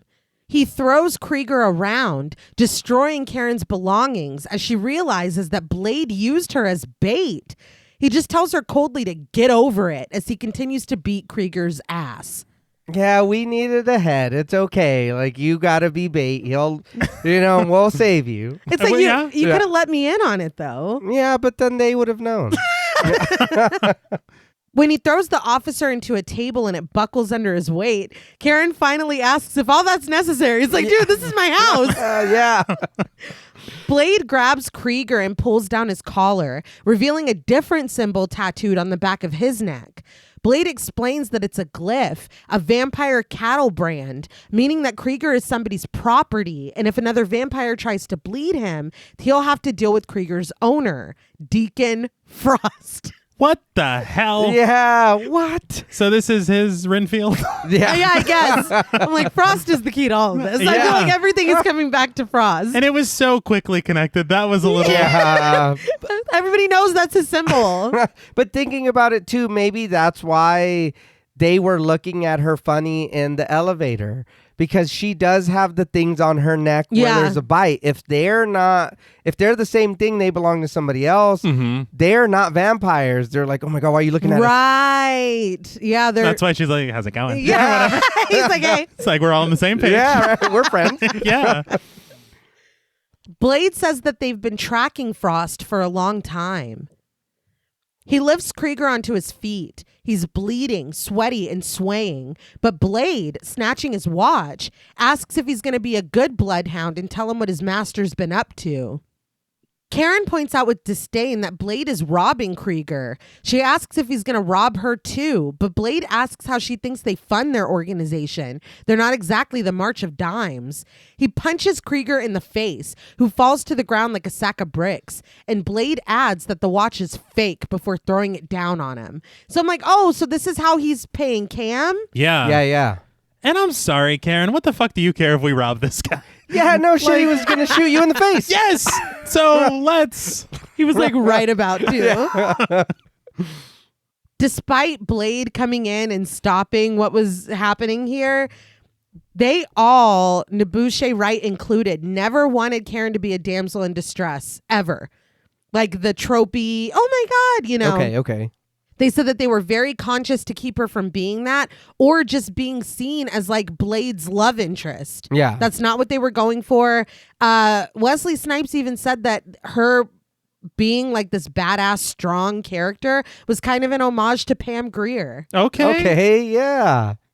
On the street in broad daylight, Blade and Karen stand with Officer Krieger, still bleeding profusely from his face as they inspect the trunk of his cruiser. When they find a refrigerated case inside containing blood packs, Blade surmises that their friend Krieger has been blood running. When Karen clocks that the bags are from the Hill Barn Clinic, she tells Blade that she knows that place. It's a blood bank. Blade adds that it's run by vampires. There's one in every city and they always deliver. I was like, well, that's convenient. Yeah. This world building is a little... Yeah. He slams the trunk shut and turns his attention to Krieger, asking where he was taking it. Krieger feigns that he doesn't know what Blade's talking about, but before he can even finish the sentiment, Blade slams his head down on the closed trunk. Karen winces at this and tells Blade to take it easy. So Blade reasons that he's only going to ask Krieger one more time. Where was he taking it? Krieger tells Blade to go fuck himself. So Blade takes out his gun, inviting Krieger to fuck this instead. But when Karen grabs Blade, Krieger takes the opportunity to go sprinting down the street, passing through a large cluster of pedestrians. But this is when I'm like, Blade is whooping this cop's ass in broad daylight on the street, and there's people everywhere. As soon as he takes off, you realize just how crowded. Yeah. Oh my God. They're just like, excuse me. They don't even is this care. the Not my business. No. The city from Seven, where it's just fucking happening. And God damn it, Karen. I know. Blade aims the gun at him, but when Krieger too fast is around the corner, he holsters it. Pissed, he returns to Karen. He rips off his sunglasses and tells her that she better wake up. The world she's been living in is only a sugar-coated topping. There's another world beneath. That's the real world. And if she wants to survive it, she better learn to pull the trigger. He walks away toward his parked car across the street, but Karen rushes after him, asserting that she's going with him. Blade spits back that she's useless, but when he gets behind the wheel, she's already opening the passenger door and getting inside. Useless. Yeah, I was going to say, yes, she needs to understand how dangerous the vampires are, but she's not useless. Not at all.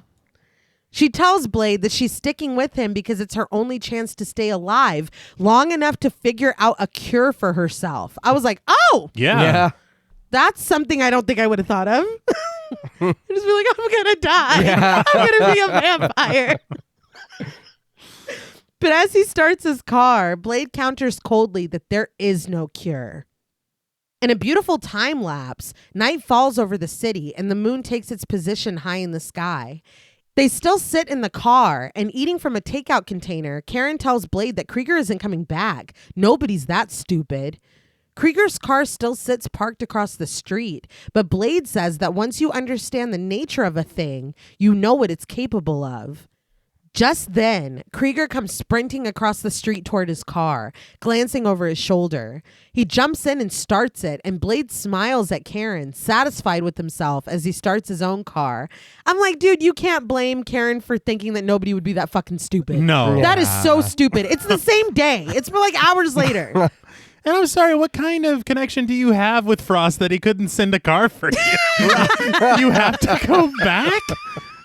Well, I mean, I guess if he is a cop, you can't just leave your car there. You do need to go get it. Yeah, I guess it is. guess. He's working a real job. Yeah, he is. And if he pisses Frost off, he's not going to be a vampire. Which is the goal. Yeah. They follow Krieger as he desperately reports on his police radio that he's got a delivery in progress, but he just had a run-in with Blade. He needs to be put through. They Tokyo drift around corners, and Blade turns off into an alley. Krieger warns that they need to clear out the clinic now. He speeds down the street, and Blade catches up quickly from an intersecting one. As they pass, a vampire on a corner openly feeds on a whimpering woman. This vampire that's biting this woman's neck is Norrington, the director. It's a cameo. Okay. That's funny. I was just surprised. I was like, these vampires are getting flagrant. Yeah. Yeah, or it's like we've entered another part of town. Okay. Vampire alley. Or Yeah, wrong side of the tracks, as it were. Where the vampires hang out. They're in Waterloo. This is Waterloo. Krieger's cruiser finally stops and parks, and when Blade spots the glyph on the wall of the building Krieger stops in front of, he announces that they've hit pay dirt. That vampire mark means that there's a safe house around here, a place they can go with donors coming. And this mark means a dishonorable man lives there. He points out the valets across the street, informing Karen that they're vampires. So is the doorman, played by Sidney S. Lufau. He adds that the sex worker on the corner is too. Karen doesn't understand how he knows this. Blade says simply that it's the way they move, the way they smell. Krieger rushes past the doorman and into the building, holding onto his refrigerated cooler as he goes. Blade tosses a bag to Karen, who muses that this feels like a bad dream. But Blade asserts that there are worse things out tonight than vampires. Karen asks him, like what? And sliding a sword into the holder on his back, Blade answers, like me. It's like, all right. Yeah, how cool, right? She set him up. Yeah. They cross the street and Blade gives Karen a crash course. Vampire 101. Crosses in holy water don't do dick, so she needs to forget what she's seen in the movies. Karen needs to use a stake, silver, or sunlight. He hands her a gun, asking if she knows how to use it. And Karen admits that she doesn't, but she'll learn pretty damn quick. I was like, yes! Yeah. Blade tells her that the safety is off and the round is already in the chamber. It's a silver hollow point filled with garlic, and she needs to aim for the head or the heart. Anything else will be her ass. But they're stopped when they try to breeze past the doorman, which was funny because he's like, excuse me? Yeah. It's like, no, dude, you're not. That's not going to work. An earpiece in his ear and sunglasses over his eyes. He asks Blade, do you have an invitation? Blade looks back at Karen, takes his sunglasses off, and smiles. We cut to the bodyguard crashing through the door, shattering a glass wall behind him. I was surprised by this entrance. He doesn't give a Again, fuck. No concept of a low profile. Like, none. We're not quietly getting into the club. No. Couldn't have gone more of a spectacle. Right. That was almost a sentence. You know what I mean? In the club, women dance on stage, performing in schoolgirl outfits as they sing to the pulsing beat. I'll be honest, when I was younger watching this, and even still, I was like, man, these kids are up there rapping. I was like, this is fucking great. Yeah. When Blade and Karen stride in, the men watching, all dressed in suits and donning sunglasses, turn to look at them wordlessly. Even the servers carrying trays of drinks stare at them. But Krieger is strutting on the other side of the club like Blade didn't just beat the dog shit out of him earlier. Blade makes a beeline for him, and when a man tries to stop him, Blade dispatches him quickly. When Krieger sees Blade coming, he's stricken with fear and flees. The bartender tries to grab his gun, but Blade comes flying and kicks it out of his hand. He then kicks the bartender in the face, sending him back into the shelves of liquor bottles. He hops over the bar to get to Krieger, who runs back into the kitchen. The chef cowers and runs away as Blade quickly catches Krieger and slams him against the cooler doors. He asks him, "Where's the entrance?"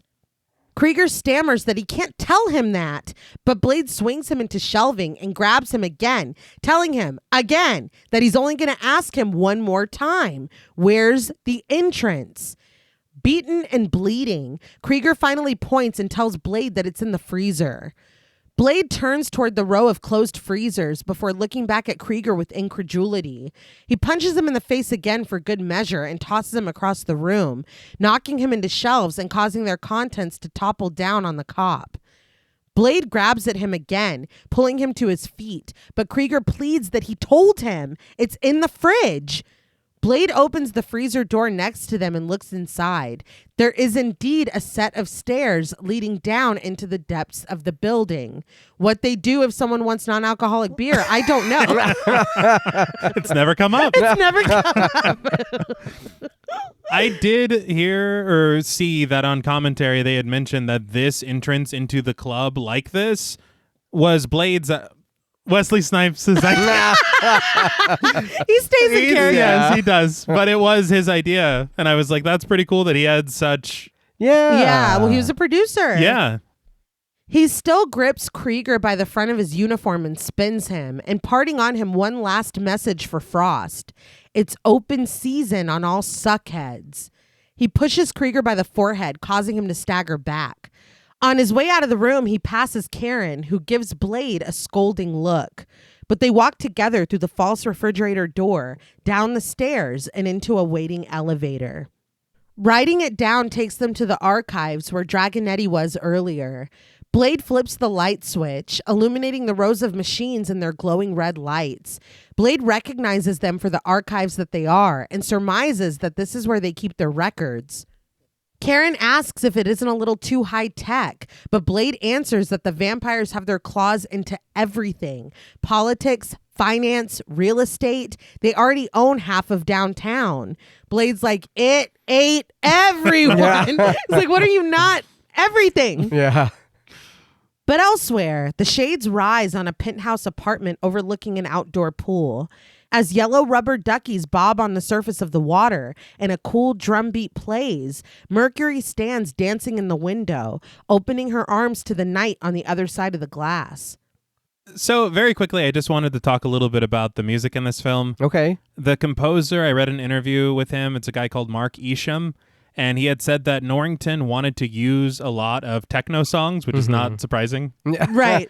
But he said that it was mostly a matter of finding the proper balance between these electronic compositions and his orchestral compositions. Okay. And he had said that he was kind of influenced not to go too dark because he says he feels like this world and this comic book nature are almost tongue-in-cheek dark. Okay. Right, yeah. And I feel like what was done here was a very, very good job. Yeah. But one thing I read, and it was an unsourced rumor, but the rumor was that it was supposed to be scored, this film, by Prodigy. Oh my God, I can see it. I can absolutely see it. And a lot of the techno that's in the film sounds like they're trying to sound like Prodigy. Okay, okay. And so I don't know, but again, it's unsourced, so it could be bullshit. Right. But there is a Prodigy feel. That would be cool. It would be. I was going to say, because Prodigy absolutely fits the vibe. Yeah. But at the party, a woman sips her wine and muses that Frost throws a great party. But where is he? That made me laugh. I want everyone wondering, where's Poochie? Yeah. Frost demanded that. I know it. Deacon Frost. Yes. Yeah. Deacon Frost, yes. We find Frost shirtless and sitting at his laptop in his stark white bedroom. He's still monitoring the scanning of the ancient texts when a container behind him opens on its own, revealing a bed. A woman pulls herself from the silk sheets and saunters over to Frost, rubbing his shoulders. But on the screen in front of him, we get a message in pale green. Translation complete. Oh, shit. Yeah. The words transform into a digital structure, and as pieces start to put themselves together, the woman leaves, warning Frost not to keep everyone waiting. As the bed closes itself behind him, he watches the screen where we travel down the center of a green structure, perhaps a rendering of some kind of temple, maybe? Get past it. Yeah. Keep going. We circle one of the floors where black symbols of people appear, each guarding a doorway and each decorated with a different glyph. Frost grins as a larger one is placed in the center, but when someone calls out that there's someone here to see him, Frost finally gets up. As Mercury balances along the perimeter of the pool, Krieger pleads with Frost that he's got to talk to him. Frost moves away from him, but Krieger scampers behind, following, explaining that he's sorry, but he had to come here. He admits that he knows it was a mistake going to Pearl's, dumb fucking him, and he knows that Frost is disappointed. But things are heating up for a few of the party guests, and Frost is more focused on that, until he finally turns to address his alleged disappointment, asking, "Am I that transparent?" Inexplicably, Quinn is on one of the couches with his two paramours from the blood rave. While his arms are still charred and his face is scarred, he lounges coolly between them, sunglasses on his eyes and braids in his hair. He asks if they want to meet Frost, and when they say they do, he assures them that he can make it happen. They're tight, like brothers. But I'm like, what the fuck is Quinn doing here? Well, It must be Eden Curtis. yeah. Yeah, He got some food. He's okay. I guess. Healing up nicely. Yeah, he'll be back. Yeah. We haven't seen the last of Quinn. No. Mm-mm. Frost moves away from Krieger, who tries to go after him, but he's stopped by a flirting woman. Quinn calls out to Frost from the couch, still sprawled across the women as he asserts that he's been telling these bitches all about him. Hey, No. dude. I was like, oh my God. Go sit down. Yeah. He says that they're so psyched to meet him. The women smile at him, but Frost just moves past without a word. Quinn straightens up, explaining awkwardly that Frost just gets really focused on business. He's just really busy. That made me laugh. It's so Yeah. embarrassing. But we are best friends. Yeah. I promise we're I friends. swear. Frost keeps moving through the party past a little girl played by Ebony Adams who sits alone on the floor watching TV. But she glances up at them when the clamoring Krieger passes by. Frost has picked up a woman from the couch, and the party girl played by Yvette Ocampo rises to join him. Krieger says that Blade was waiting for him. He was just using the girl as bait. When they step outside, Mercury appears, pointing out that Krieger was stupid enough to take it. Krieger calls her a bitch and tells her to shut up. He didn't know he was going to be there. It was a trap. Yeah, that's kind of the definition of, Yes. Yeah.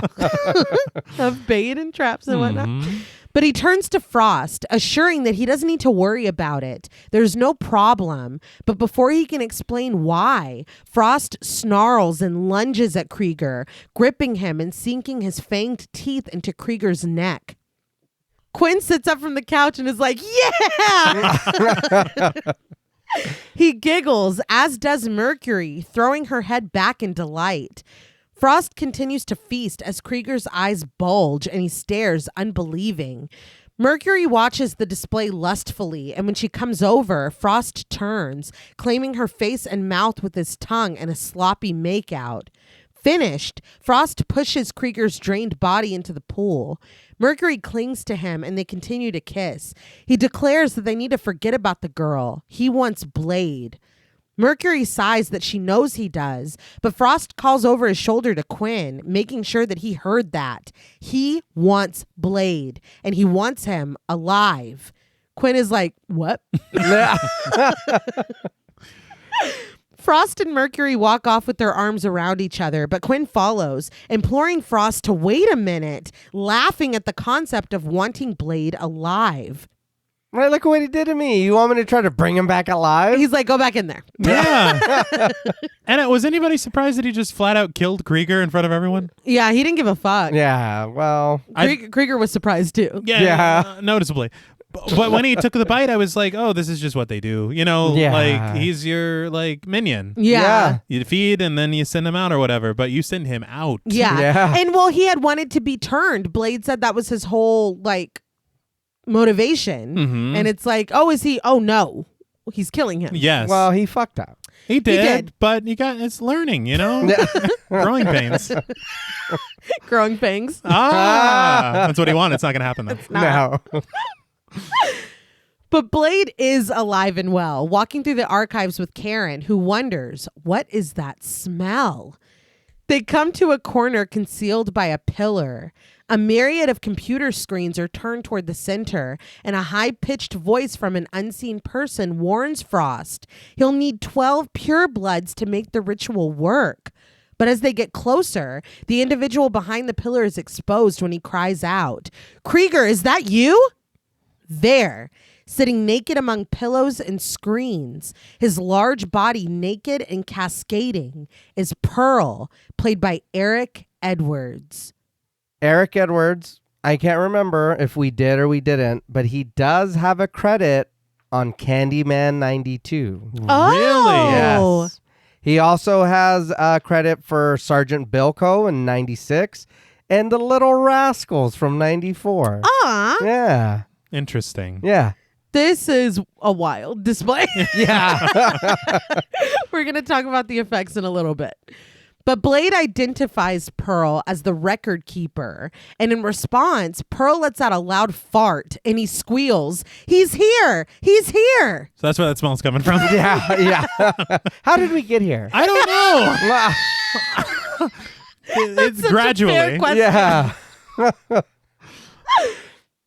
Still stained with Krieger's blood on the balcony of his penthouse apartment, Frost watches Pearl on a screen as he pleads that Blade is going to kill him. He reminds Frost that he needs him, but Frost decides that Pearl's history and he needs to have the good grace to die with some fucking dignity. But Pearl's a star. Yeah. Star! Why don't you like me? Well, you're screaming at me. That's frightening. Cookie, And I'm farting. scared of you. Yeah. And farting as well, yeah. But in the archives, Pearl calls his name in a desperate and quavering voice, but Blade turns the computer around to find Frost on the screen. Frost congratulates him. He's heard that Blade's been looking for him and he's flattered. Blade warns that it'll pass. Despite the information on the screen describing his ID as blocked, Frost still abruptly ends the call and mutters, "Fuck." It is very funny to me because we saw Frost in like his penthouse apartment Yeah. in the past, but he's like, I also like to use a green screen sometimes for my video calls. Well, he's showing that they're intertwined with technology, I Yes. guess. This is a tech-focused future. They're in everything. Uh-huh. You can't be too careful. That's why I don't want him to know exactly where. Where he's at.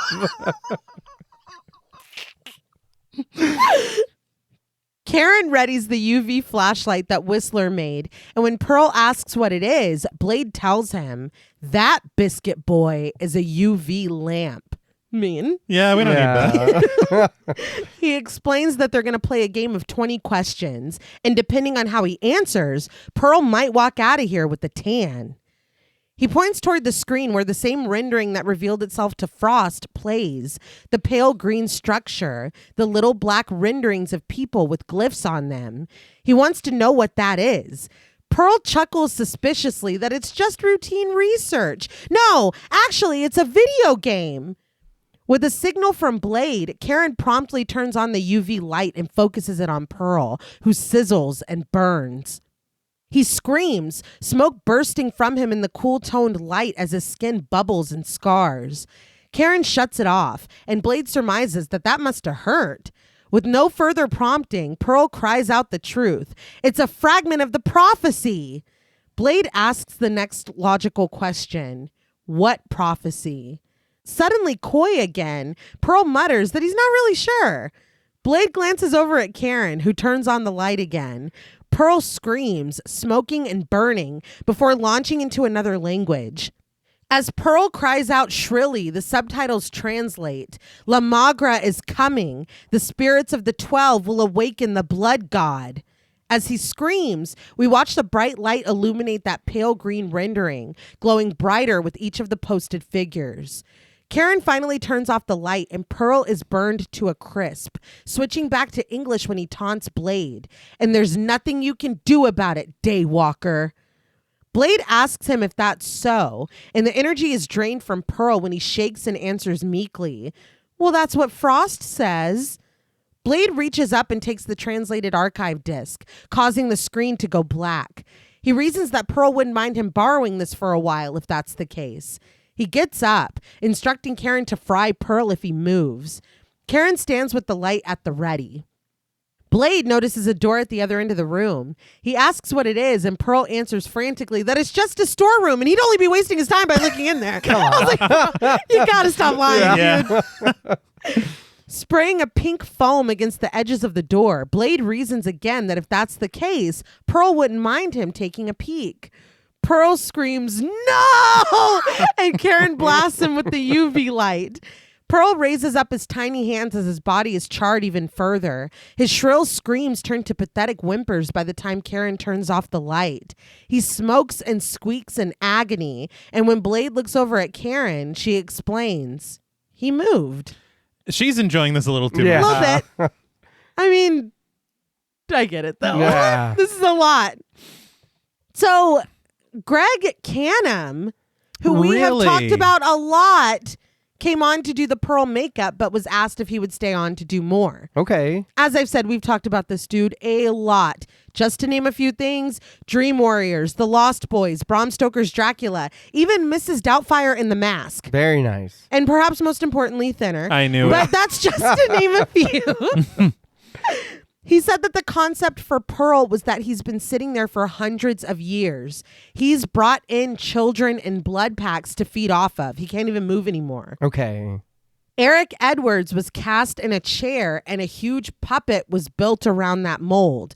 They did Eric Edwards' makeup and then blended it into the puppet, so he was stuck there. Oh, wow.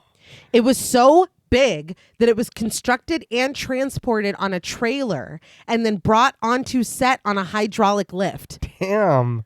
The puppet had a fiberglass structure, polyform backing, and a silicone sculpt over it. The entire thing took 4 days just to paint it. Ooh.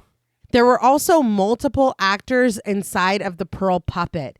Eric Edwards was the head with latex for his cheeks and jowls, obviously, but one puppeteer was on each arm and another one was on the legs. Okay. So there's 4 people in there, and Yeah. they all have screens in front of them to see how the movements for Pearl are working and looking. That's crazy. Yeah, I honestly never would have guessed puppetry. No! Yeah. Isn't that wild? Yeah. And for the burning, they used latex and makeup and then stripes of painted glue. And I do mean Elmer's glue, painted black to look like burned flesh. Then they added smoke coming through tubes for the effect and just kind of enhanced it digitally. Wow. We could do this at home. I know. Yeah. I was like, Elmer's glue? Yeah. But it worked. Okay. The door to the alleged storeroom explodes, taking chunks of the wall with it. Blade and Karen go inside, the rows of clear pillars containing ancient pages, proving Pearl to be a liar. As they walk through them, Karen asks what they are. Blade explains that they're pages from the book of Erebus, the vampire Bible. He says that the book contains their entire history, and he presumes that La Magra must be one of their legends. Karen is studying one of the pages, and she wonders why Frost is so interested in La Magra.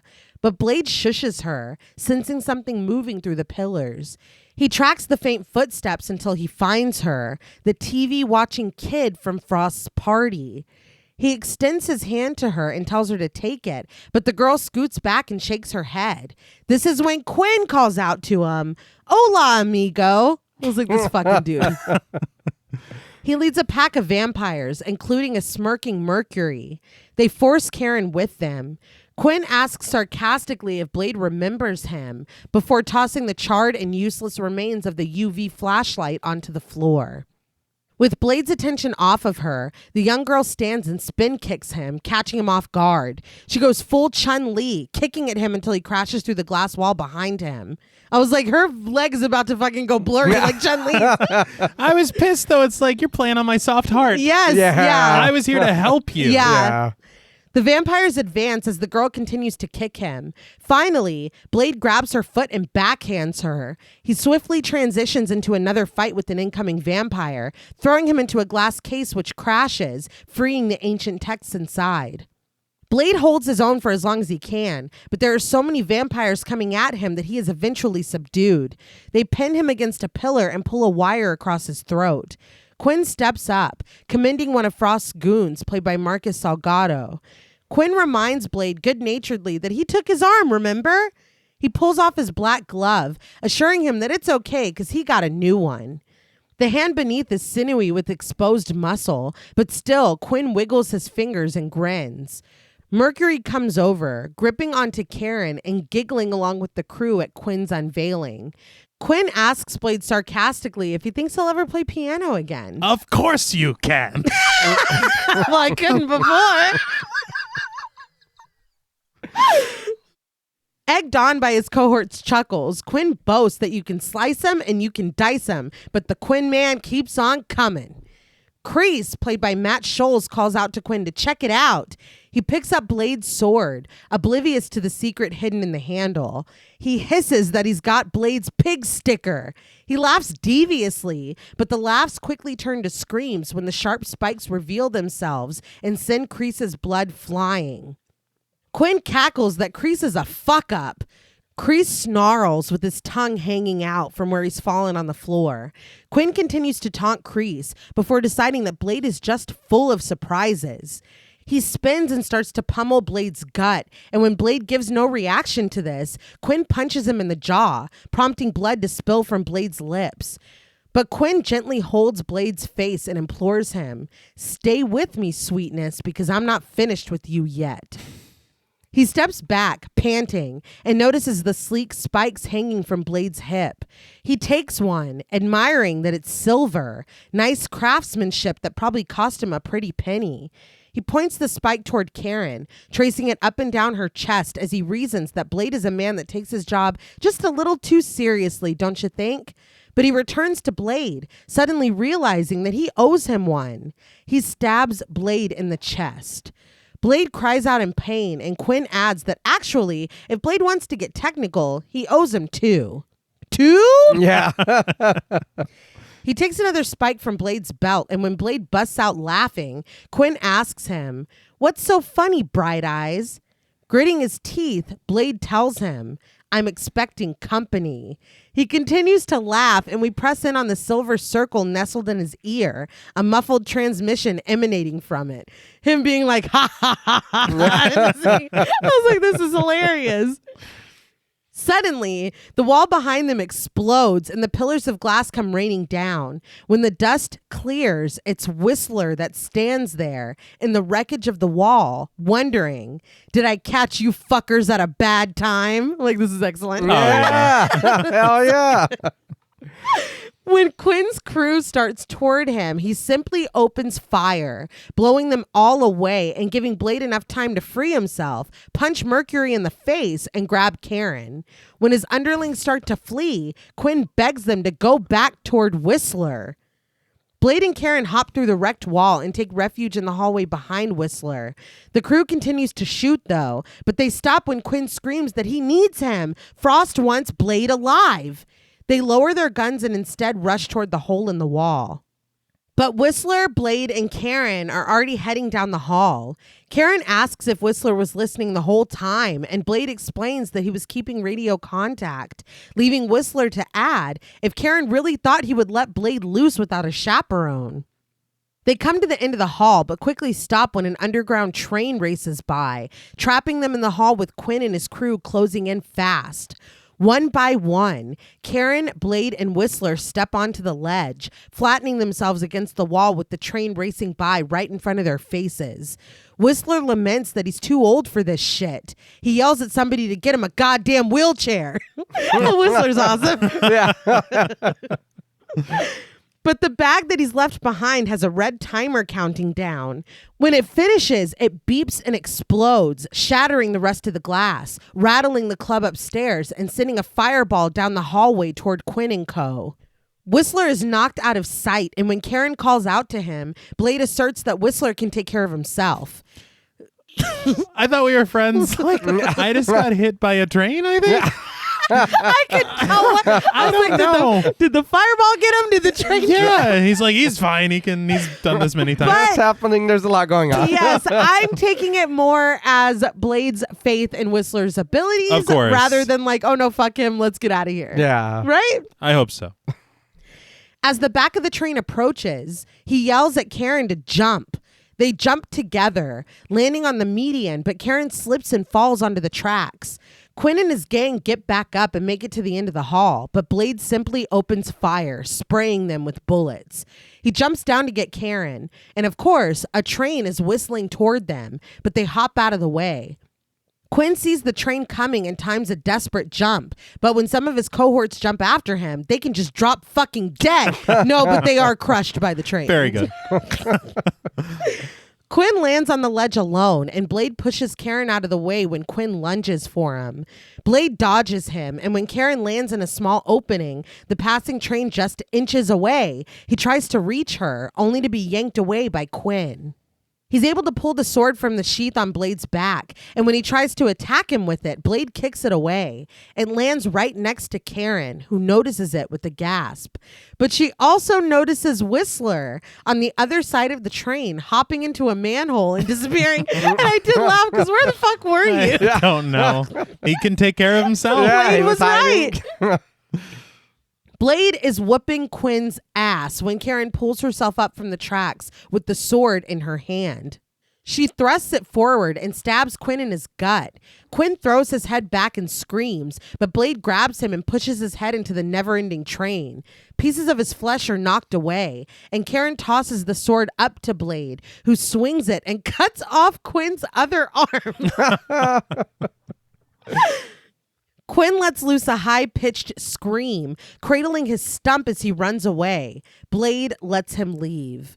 He helps Karen up the rest of the way, but another group of vampires is coming toward them, led by a staggering Mercury. Blade grips Karen tighter, waiting for his opportunity.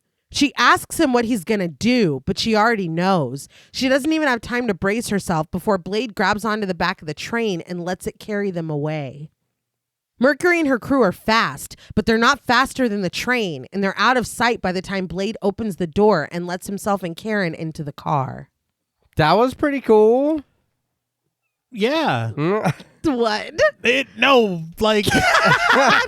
I appreciated the action and the Right. pace of it all. Yeah. Didn't age well. I thought it looked fine. I thought that was really Wesley Snipes. I think that there are moments of CG that aged worse. Yeah. I Enough action understand. is going on here that you can tell that it is there. Again, I don't hold that against a Right. film. I feel like a lot of people are like, why doesn't the 1998 CG look like what we can do today? It's like, come on, man. why do you think? But this as a sequence, Right. very good. Yeah. But it is noticeable. It is. It is.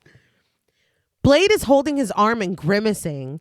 Karen asks him what's wrong, and when Blade tells her that it's dislocated, she goes to help him. I like the little callback. Yeah. Yes. He snarls at her, but she insists that he let her. She grips it and twists it back into place, producing a loud crunch. Blade cries out and reaches into his belt for a vial full of red liquid. When he takes out a syringe, Karen tells him again to let her help, but Blade pulls away from her and gets to his feet, telling her, "No, get away," which was kind of funny. Yeah.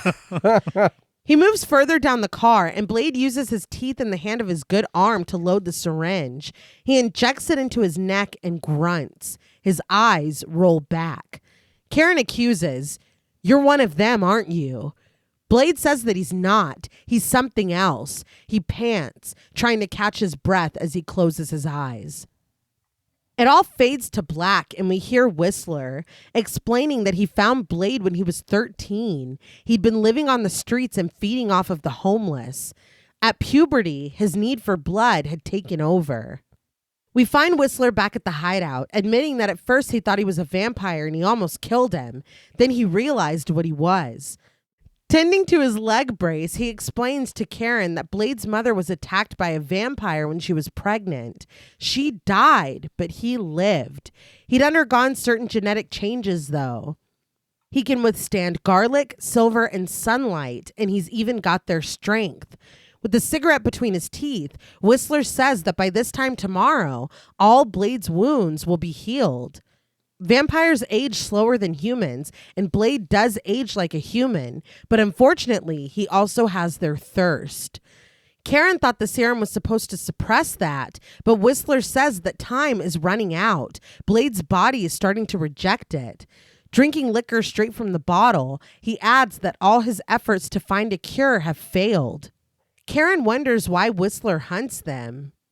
After a beat, he shares that once he had a family, a wife and 2 daughters. One evening, a drifter came, a vampire. He says that he toyed with them at first and tried to make Whistler decide which order they would die in. He says that they kill as many of them as they can find, but it's only getting worse. Karen ventures because of Frost. Whistler agrees that there's something happening in the vampire ranks, something big, and he'd stake his life that Frost is at the center of it. So he has a purpose. Yes. And it's not just, I'm going to kill every vampire, because if he did find Blade, Yeah. and he's still like, oh, this boy needs help, I'm going to help him. Mm-hmm. So, I mean, that's cool. It's not just out there killing any vampire. Well, I guess he is, but not Blade. But Not different. Blade. It's Yeah, he's different. different. He's different. And he has a motivation. Yeah. Like an understandable vendetta. The Yeah. backstory. Yeah. So this serum seems to suppress the bloodlust, I guess, that vampires deal with. Mhm. Yeah. It seems like we're going through a lot of great lengths just to not feed. Like, why doesn't Whistler just give him some of his blood from time to time? Maybe that would make the thirst worse. Or maybe Blade is just like not entertaining that part of himself at all. Okay. I mean, it's his choice, I But, guess. yeah. But you're right, though. What does he eat? Because unless He the has- serum just like suppresses everything. Because even when they were sitting on Krieger's car, when they were doing their stakeout, Karen was eating takeout, but Blade Yeah. wasn't eating anything. Yeah, but you need protein. I don't know what he's eating. That serum can't. And he's pretty ripped. Yeah. Yeah. Like that, So he I'm can't starting to- sustain that. Well, no, that's not fair. I was like, well, maybe when he was turned, he was already ripped, but he was a baby. He was a child. Yeah. Yeah. So, Well, yeah. he was an infant. Yeah. He was in utero. Yeah. Yeah. Well, maybe there's like some creatine and some whey protein in that serum or something. I'm sure that's what it Maybe. is. For sure. You just, it's fight milk. That's what he's using. That's the serum. Yeah. Mhm. Blade sits in his room, turned away from the door. Karen calls his name softly from the doorway, but when he doesn't answer her, she steps inside. She admits that Whistler told her what happened and what Blade is. Blade asserts calmly that she doesn't know him. She doesn't know anything about him. He's not human.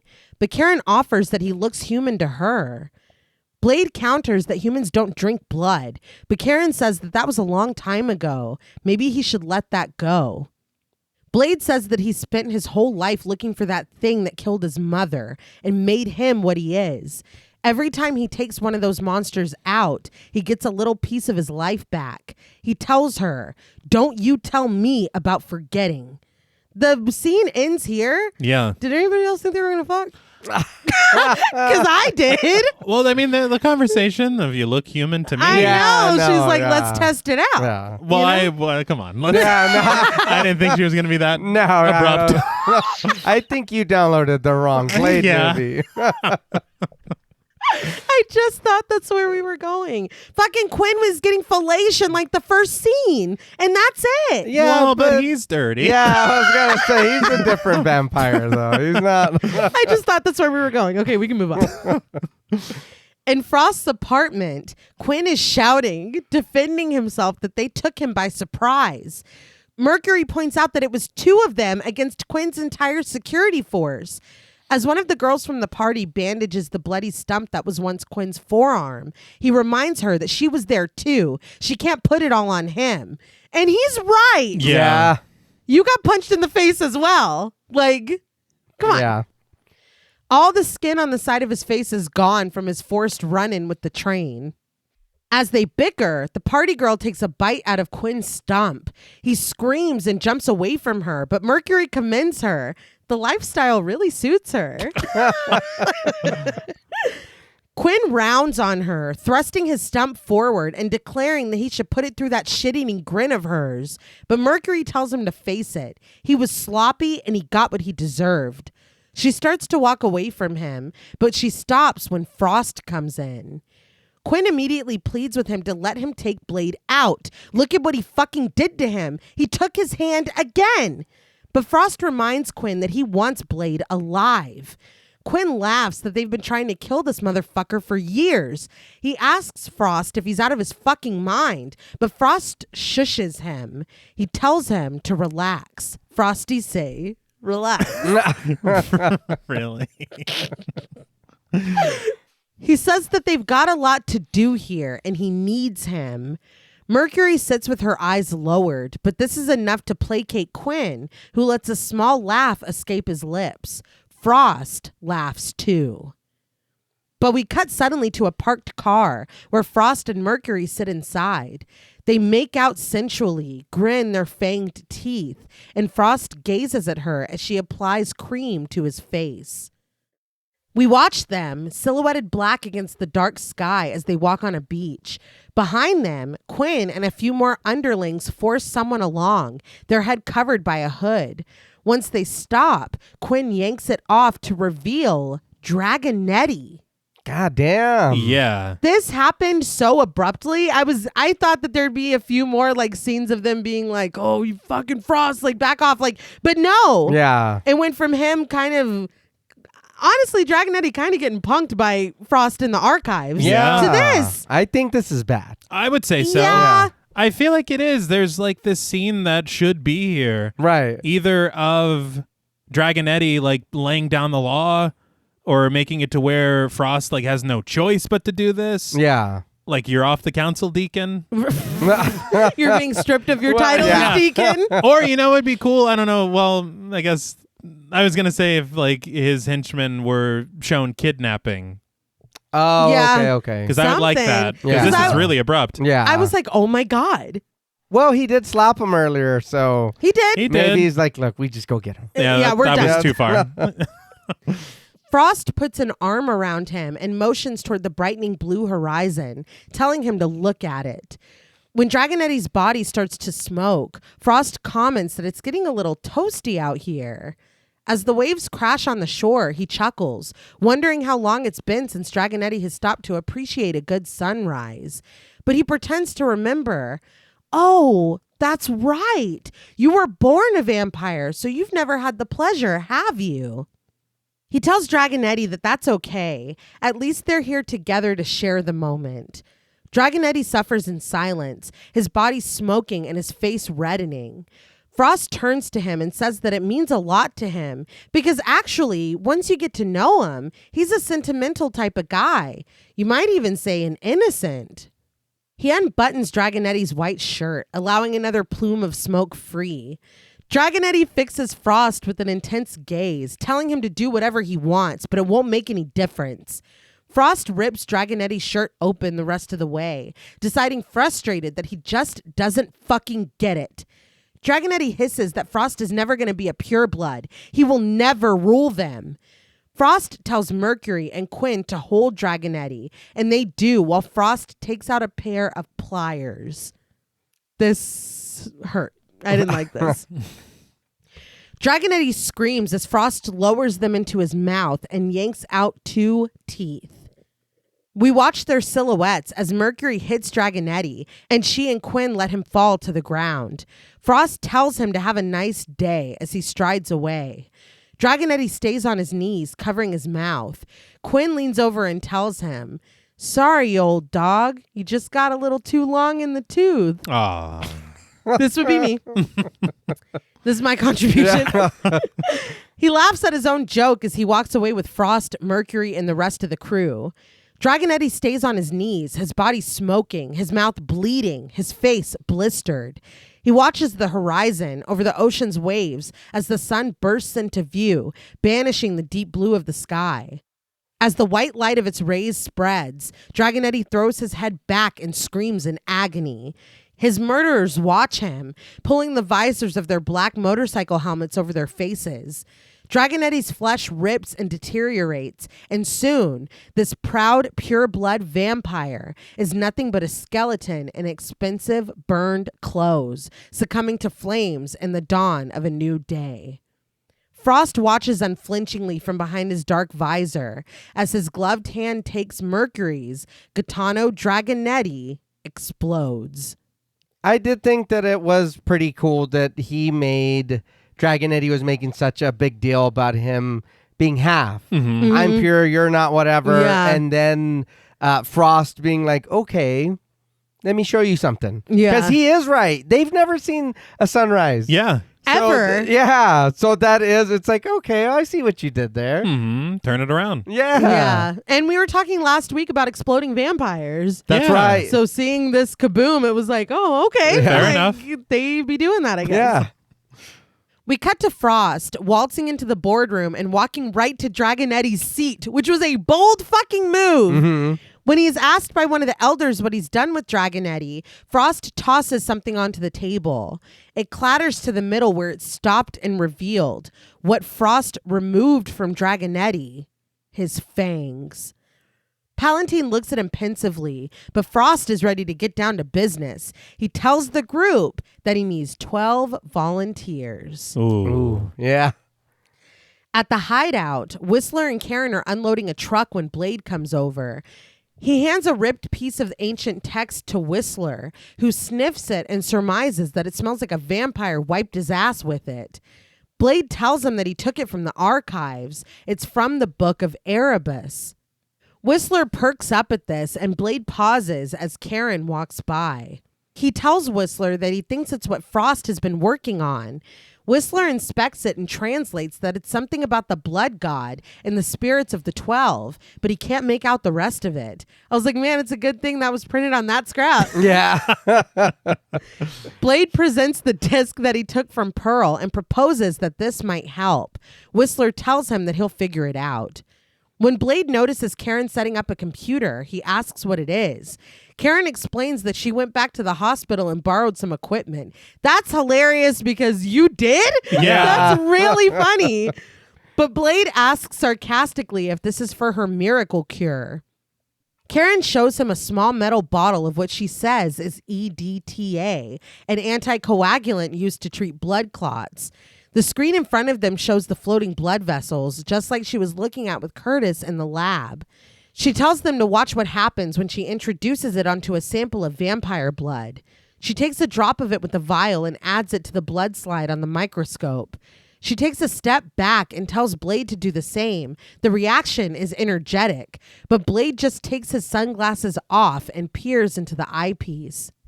We watch as the EDTA mixes with the blood, producing a small explosion. Blade and Whistler both jump back, and as the sound of broken glass fades away, Whistler can't help but laugh. Blade eyes him through the smoke, muttering, "Some cure." It's funny because she's like, it's energetic. She should have been like, it's going to fucking explode in your face. But she did tell him to back up, I guess. Yeah. But the hospital is down one microscope. Yes. Yeah. Karen corrects him, though. She never said that EDTA was a cure. But maybe Blade could use it to explode some vampire heads. Blade starts to walk away, but Karen tells him to wait. She needs a sample of his blood. Blade dismisses this, telling her, later. He turns to Whistler, explaining that for now, he's got to go downtown. He needs some serum. But Whistler counters that the serum can wait. This is more important. Karen comes up behind him, grabs his arm, and leads him away. Whistler walks in the other direction, coughing all the way back to his desk. Karen is drawing blood from Blade when she asks him quietly if Whistler is sick. Blade replies with one grim word: cancer. Karen ventures, "You have a lot of love for him, don't you?" Blade sums it up as a good arrangement. Whistler makes the weapons and he uses them. As Blade's blood bubbles in her syringe, she tells him that her grandmother used to say that a cold heart is a dead heart. Blade looks over at Whistler, who is busying himself at his desk. Later in the bathroom, Karen is peering into the mirror, peeking under the small bandages covering the bites on her neck, still open and angry looking. Whistler comes in, pointing out that she doesn't look good, but Karen insists that she's just a little tired. She's been working all night.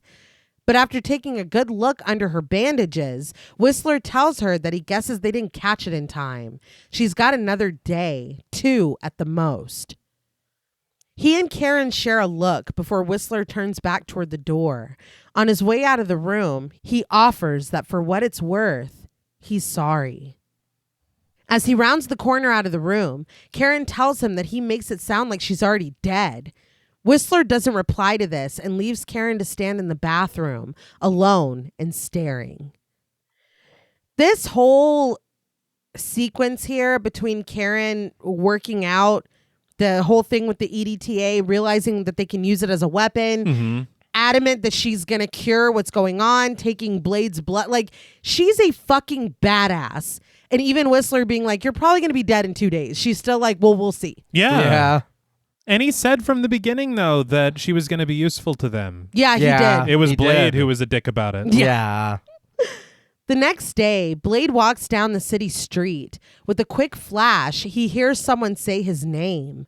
Blade pauses and looks across the street to find Frost standing at a park and staring at him. Was anybody else fucking shocked? Yeah. I was like, do vampires dream? Is it? I know. What is this? Vehicles pass between them, but Frost remains staring. Suddenly, Blade is across the street and standing in front of him. Frost holds a little girl's hand. He asks Blade how he's doing, and when Blade's hand goes to his belt, Frost grabs the little girl's face, telling him to take it easy. The girl cries quietly, tears running down her face. He warns that they wouldn't want their little friend to end up on the back of a milk carton, would they? Blade drops his hand. Still clutching onto the little girl, Frost admits that it's nice to finally meet him. He's had his eye on Blade for years. He knows all about him, his serum, Whistler, everything. Noting Frost's pale face, Blade identifies sunblock. That's hilarious. Yeah. Wear your sunscreen every day. Yeah. Because that shit is powerful. Yeah. Apparently.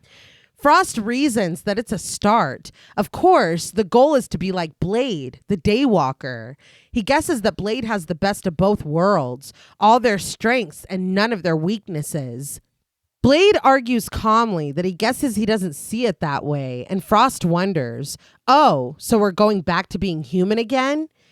Well, I age like a human. Yeah, True. that is a negative. Yeah.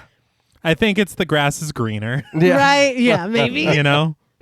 He tells Blade to spare him the Uncle Tom routine. My jaw dropped. Yeah, Damn. yeah. He can't keep denying who he is. He asks if Blade really thinks the humans will ever accept a half-breed like him. This did kind of make me sad watching this, but I've heard also yes! the same exact insults. It touched a nerve. But they can't because they're afraid of him. And they should be because he's an animal, a fucking maniac. Frost indicates the people walking around the park. He implores Blade to look at them. They're cattle, pieces of meat. He asks what difference does it make how their world ends? Plague, war, or famine? He says that morality doesn't even enter into it. He proposes that they're just a function of natural selection, a new race. Blade just retorts that it looks like Frost's mascara is running. Frost runs a finger along his pale cheekbone before telling Blade plainly that he's offering him a truce. He wants Blade with them. Blade asks if Frost thinks he's stupid. He slips into an ancient tongue, quoting, "The spirits of the 12 will awaken La Magra." Frost looks a little surprised at this, realizing that Blade is familiar with the blood god. But Blade just tells him coldly, Frost, you're nothing to me but another dead vampire. Frost asserts that Blade is an idiot. He came here trying to offer him the easy way out, and he spit it back in his fucking face. So Frost kind of being a Blade fanboy was not what, but it's like, it makes sense that he's like, no, I need him alive. Yeah. Like, don't hurt my favy. You know what I mean? Blade's hand goes to the gun at his hip, but Frost warns him again to be careful. He lifts the little girl off of her feet, but Blade just throws his words back in his face. What does he care? They're nothing but cattle, just like Frost said. Frost invites him to take the hard road if he wants to, but he promises that by the time this is all over, Blade is going to wish they never cut him from his mother's. Blade's gun is off his hip before Frost can even finish. He fires rounds in slow motion, and as we follow them toward Frost's face, he too fast out of the way. But I'm like, this is so The Matrix. Absolutely. Like something was in the air. Yeah. He launches the little girl past Blade, and she goes flying, crashing into a hot dog cart and falling into the street. Frost sprints away, and Blade fires, spraying bullets after him, but Frost is too fast. What is that kid made of? Because she recovers quite well. She's But I could not have been more shocked of this fucking vampire. Yeah. Hurling this kid as a projectile. He doesn't give a fuck. They're cattle. Yeah. And they're probably used to it. You know what I mean? It's like, the vampires throw us around all the time. All the time. It's like, are we aware of this or are we not?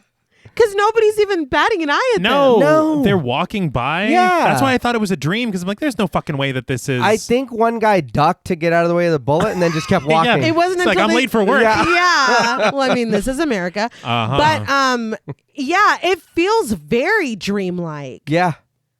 The little girl sits up in the street, and we see a bus coming right toward her in the background. Blade sees this and sprints toward her, snatching her out of the way and carrying her to safety on the other side of the street. He sets her down, and when she looks up at him, Blade tells her to go home.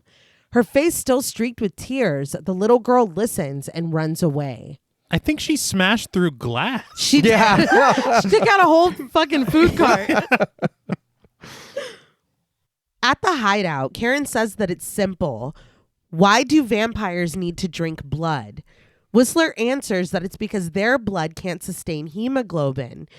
Karen tells him that he's right. It's a genetic defect, just like hemolytic anemia, which means they have to treat it with gene therapy. They can rewrite the victim's DNA with the retrovirus they've been using in sickle cell anemia. She cleans her shoulder with an alcohol pad and gives herself a shot without hesitation. Whistler stands, asking if that's safe, and Karen admits that she has no idea, but she doesn't have a choice, does she?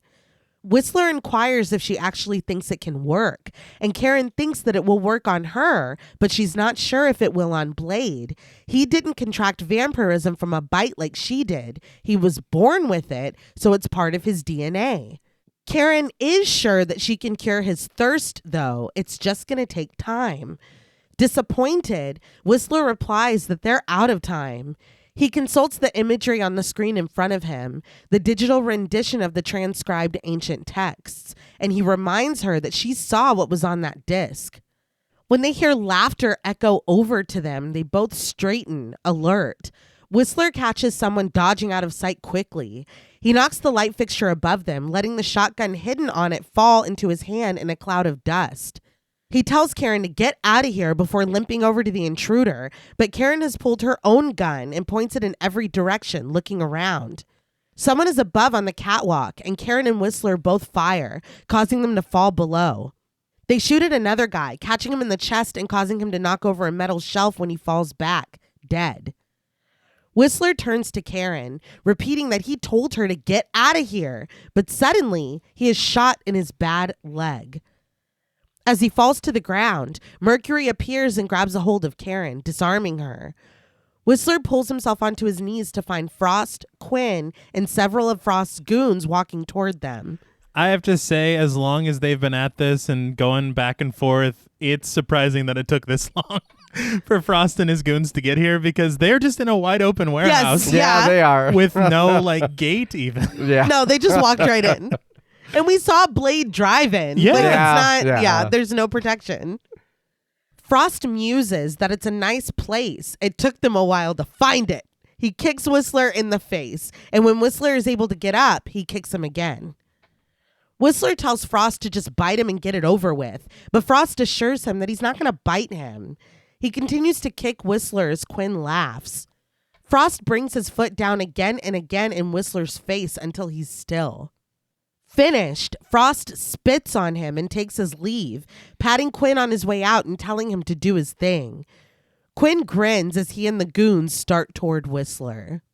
I think this is another thing that bothers me a lot, is Blade was just with Frost. Yeah. And after what happened, he's like, I'm not going to go check on Whistler and Karen. I'll just let them do whatever they're doing. I'll get lunch or Yeah, something. like, Frost he is was- hungry. He is. Frost was throwing little girls. He's dodging bullets. He's probably tired. He's not going to do anything else today. Yeah. Yeah, he's not going to reconvene with his group and then go after mine. No.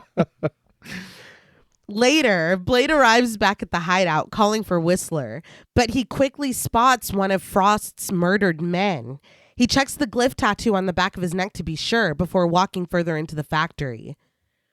On the chair where Whistler gave him his serum, there's a bloody white sheet draped over, and on a small tray, a bloody tape marked "Read Me."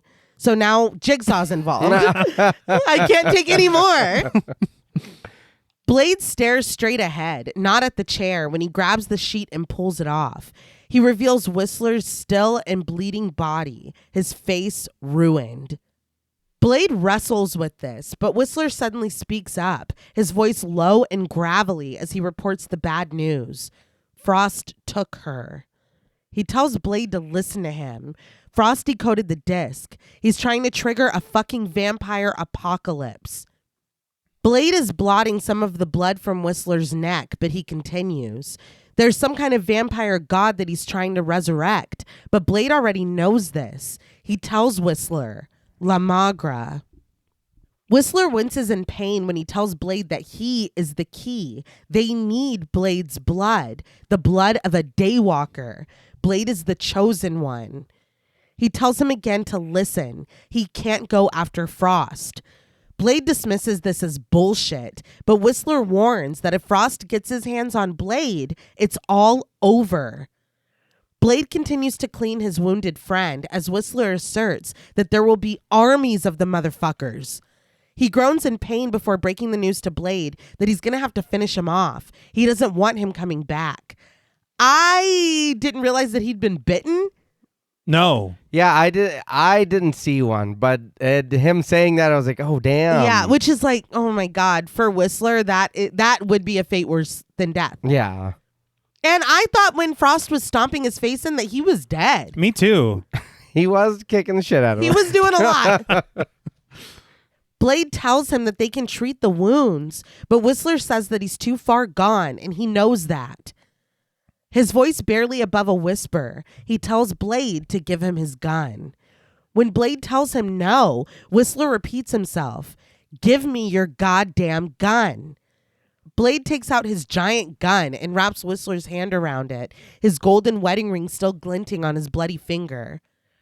Blade is staring into nothing when Whistler tells him, "Now walk away, you stupid son of a bitch." When Blade doesn't move, Whistler tells him again to walk the fuck away. We pull away from Blade as he does as he's told, not even looking back when the gun fires, and we watch as it falls from Whistler's limp hand. I hope that it's like Hot Fuzz and he was just like firing off. I know. I was so bummed very sad. out. Yeah, I'm like, he can't be dead, really? I cried. I cried a little bit. It's Like, sad. Blade watches the tape where Frost reports that by the time he sees this, his friend Whistler should be dead. And if it makes any difference to Blade, he put up quite a fight. He tells Blade to find them at the Edgewood Towers. The camera pans over to find Mercury and Quinn gripping and taunting Karen. We watch as Blade makes silver bullets and prays at his shrine with the vibrant flowers sitting behind glass on the wall. He pours Karen's EDTA into vials, applies them to syringes, and arms himself with them. He gathers more of his silver weapons, unveils a motorcycle, and as he prays at the shrine, incense smoke curls in front of his face. Suddenly, he opens his eyes and swipes everything away, ruining his corner of calm and serenity. He holds the vibrant flower in his grip before ripping away the roots that fall to the floor. I think they fucked up, man. Yeah, I don't think they know what they're getting themselves into. No. Yeah. Which they should, because he's been beating your ass this entire film. Yeah, especially Quinn. Yeah. Quinn should at least be like, guys. Yeah. If he comes back, I'm fine. Yeah, I don't know about this. At Frost's place, Karen sits in a chair, flanked on either side by couches. Frost sits on one and Mercury reclines on the other. Frost smokes his cigarette and watches her in complete silence before finally commenting that she seems a little tense, maybe a bit pent up, like she needs to release something. Karen glares at him, but Frost continues, proposing that maybe Blade's not giving it to her. A little decorum. God damn, dude. No, and she's like, you know what? He's not. How about that? He sees such a beautiful woman with great skin, and he just wants to see her happy. Karen wonders if this is the part where Frost offers to turn her, and Frost reasons that it's either that or a body bag. Karen invites him to go on and bite her. She'll just cure herself. She's done it before, and she'll do it again. Frost is positive that there is no cure, but Karen repeats that there is, if you were once a human. Mercury watches Frost ponder this and smoke, but Karen asks how he got his scar. A born vampire would have the power to regenerate from birth, so Frost must have been scarred before he was turned. My secret shame. I know! Frost's cool exterior is breaking down as he angrily smokes his cigarette, but Karen doesn't let up. Vampires like him aren't a species. They're just infected like a virus, like a sexually transmitted disease. Fed up, Frost stubs out his cigarette, leaning forward and asserting with a snarl that he'll tell her what they are. They're the top of the fucking food chain. The blood god is coming, and after tonight, Karen's people are fucking history. He boasts that the blood god is like a hurricane, an act of God. Anyone in his path will instantly be turned. He says that everyone Karen has ever known or fucking loved. It won't even matter who's pure blood or not. How is she going to cure the whole fucking world? And at this, Karen is finally quiet. She really struck a nerve with that scar, dude. It hurt. Well, it hurt him. He's getting it from his own people. Now Yeah. he's getting it from humans. He's like, damn, I'm just trying to be cool. Even Blade was taking shots Yeah. at He him. was. But as soon as she said it, he did not stop going in on her. Yeah. No. Frost stands and turns his back to her, revealing that Blade's blood is the key. One of his henchmen steps into view, reporting that they've got an intruder. So I did see that there was a deleted part of this scene where Frost leads Karen into like the kitchen area and he opens a freezer door to reveal people hanging upside down in giant blood bags. Oh. In blood bags? Correct.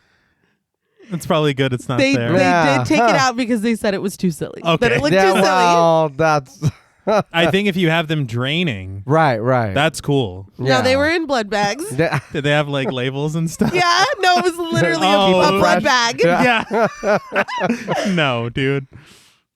An armed team in protective gear searched the building.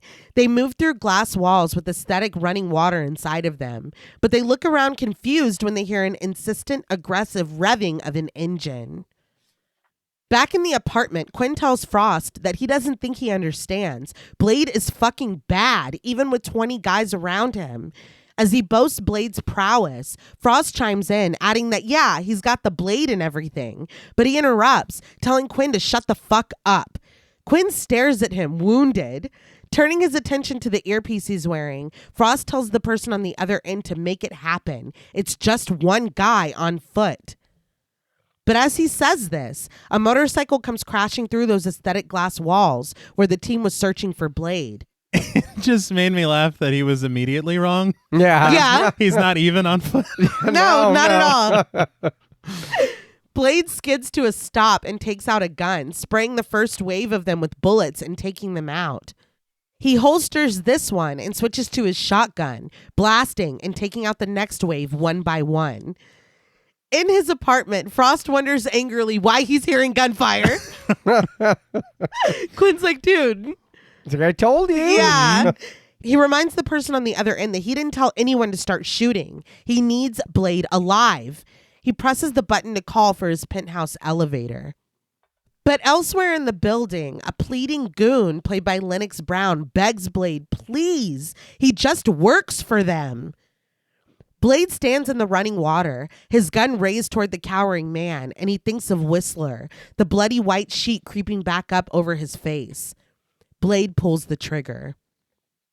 As he gets onto his elevator with Quinn, Frost tells one of his goons to lock this place down. The man does as he's told, flipping switches and locking the doors into place. Blade steps into a hallway and is quickly accosted by two very skilled goons.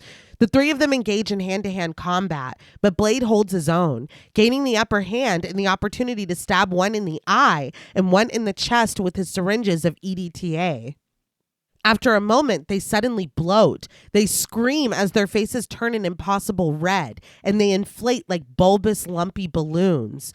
Finally, they explode, sending streams of blood into the air as Blade strides away, not even bothering to turn back and look. He finds another room down the hall and throws the doors open. And these are all definitely part of the same environment. Yeah. For sure. It's Frost's dark white bedroom, the bed securely closed and the laptop still open on the table. Blade inspects the laptop screen, where a red light dashes through the green structure, and that blinding light radiates for each of the 12 represented. Mechanics hiss, and the top comes off of Frost's bed. There's someone inside, and once the top is fully opened, we see that it's Vanessa, lying comfortably on the bed in white. I'm sorry? Yeah. My jaw hit the fucking floor. Yeah, what the fuck? She gets up and crosses the room, staring at Blade, and she finally asks, Eric? Blade takes off his sunglasses and looks back at her. He remembers her there in the hospital room, bleeding, reaching for him as he's taken away. Vanessa, his mother. He remembers that? He's special. Yeah. I understand, but come on. But That's- if we remember it, why are you here, Mom? That part. Like, you better come up with an answer and a good one, because I'm going to headbutt the shit out of you if you know what I mean? Well, because you're looking a little too good. You look too young. No, yeah. You look like maybe you haven't aged since I was taken away from you. And at the beginning I was like, I wonder where they're taking Blade to, right? Yeah. I never even thought to think, where is Vanessa? I just assumed. Well, because it looked like she was dying. Yeah. I thought she died. I never in a million years. Yeah. He steps toward her, protesting, but you died. But Vanessa explains that she came back that very same night. Frost welcomed her into his arms. Blade has circled around Vanessa and now stands with his back to the door. Frost makes his presence known with a loud crackle of electricity, a taser pressed to Blade's neck. Blade goes down with a cry, and Frost's goons continue to beat and shock him. I'm like, Mom! Yeah. Mom! You're not going to help. What the hell? And, honestly, now that I'm thinking about it, it makes perfect sense. We already knew that she was bitten by a vampire. Yeah, no. That's how Blade is anything. Yeah. She looked like she was dying, though. Yeah, but, it's part of the thing. It's part of the process. Right. Frost goes over to Vanessa and kisses her on the lips. I was like, what? That's too far. Yeah. He's like, I'm your daddy now. Like, that's my mama. No.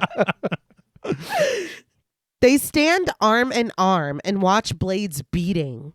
Frost tells him that he thought he would be happy. He's finally reunited with his mother, and this is how he acts. He tells Blade to just give it up because it's over. She belongs to him. Blade forces himself to his feet and tries to lunge at Frost, but he's shocked again and again with cattle prods. Vanessa watches silently, but Frost tells him not to be so surprised. He reminds Blade that he spent his entire life looking for the vampire that bit his mother. He tells him, well, here I am. You've had this in your back pocket the whole time. I feel like he's like obsessed with Blade. This might be why he's a stepfather. Yeah. Yeah. He's like, I just want to see you succeed, Yeah, dude. I'm very proud of you. He zaps Blade on the back of the neck again, and Blade falls flat. Frost resumes his position next to Vanessa and adds that no one could have thought Blade could survive his mother's death, but he did. And now they're one big happy fucking family. But Blade has slipped into unconsciousness. He lies on the ground with his eyes closed. You know what I'm thinking? I think that Christian Slater also could have been a pretty good Frost. Hell yeah. Right? Oh, yeah. I could see that. But when Blade wakes up, he's in the back of a moving truck. Karen is in the dark space with him, her hands tied behind her back. Blade pants that he needs his serum and that maybe when they get out of this, he'll take her miracle cure. But Karen warns that there's one catch. If it works, Blade loses his strength and his ability to regenerate. He'll be completely human. Blade sits in silence as this sinks in. When the truck comes to a stop, Frost's goons rip open the back and pull out Karen and Blade, shocking Blade again with the cattle prod for good measure. I'm like, you don't need to. You don't need to. Well, but if he gains his strength, he's going to fuck us up. Yeah, I guess. They're brought roughly into a temple that looks pretty similar to a certain digital rendering that we've seen multiple times at this point. Symbols are carved into the high stone walls of the circular structure.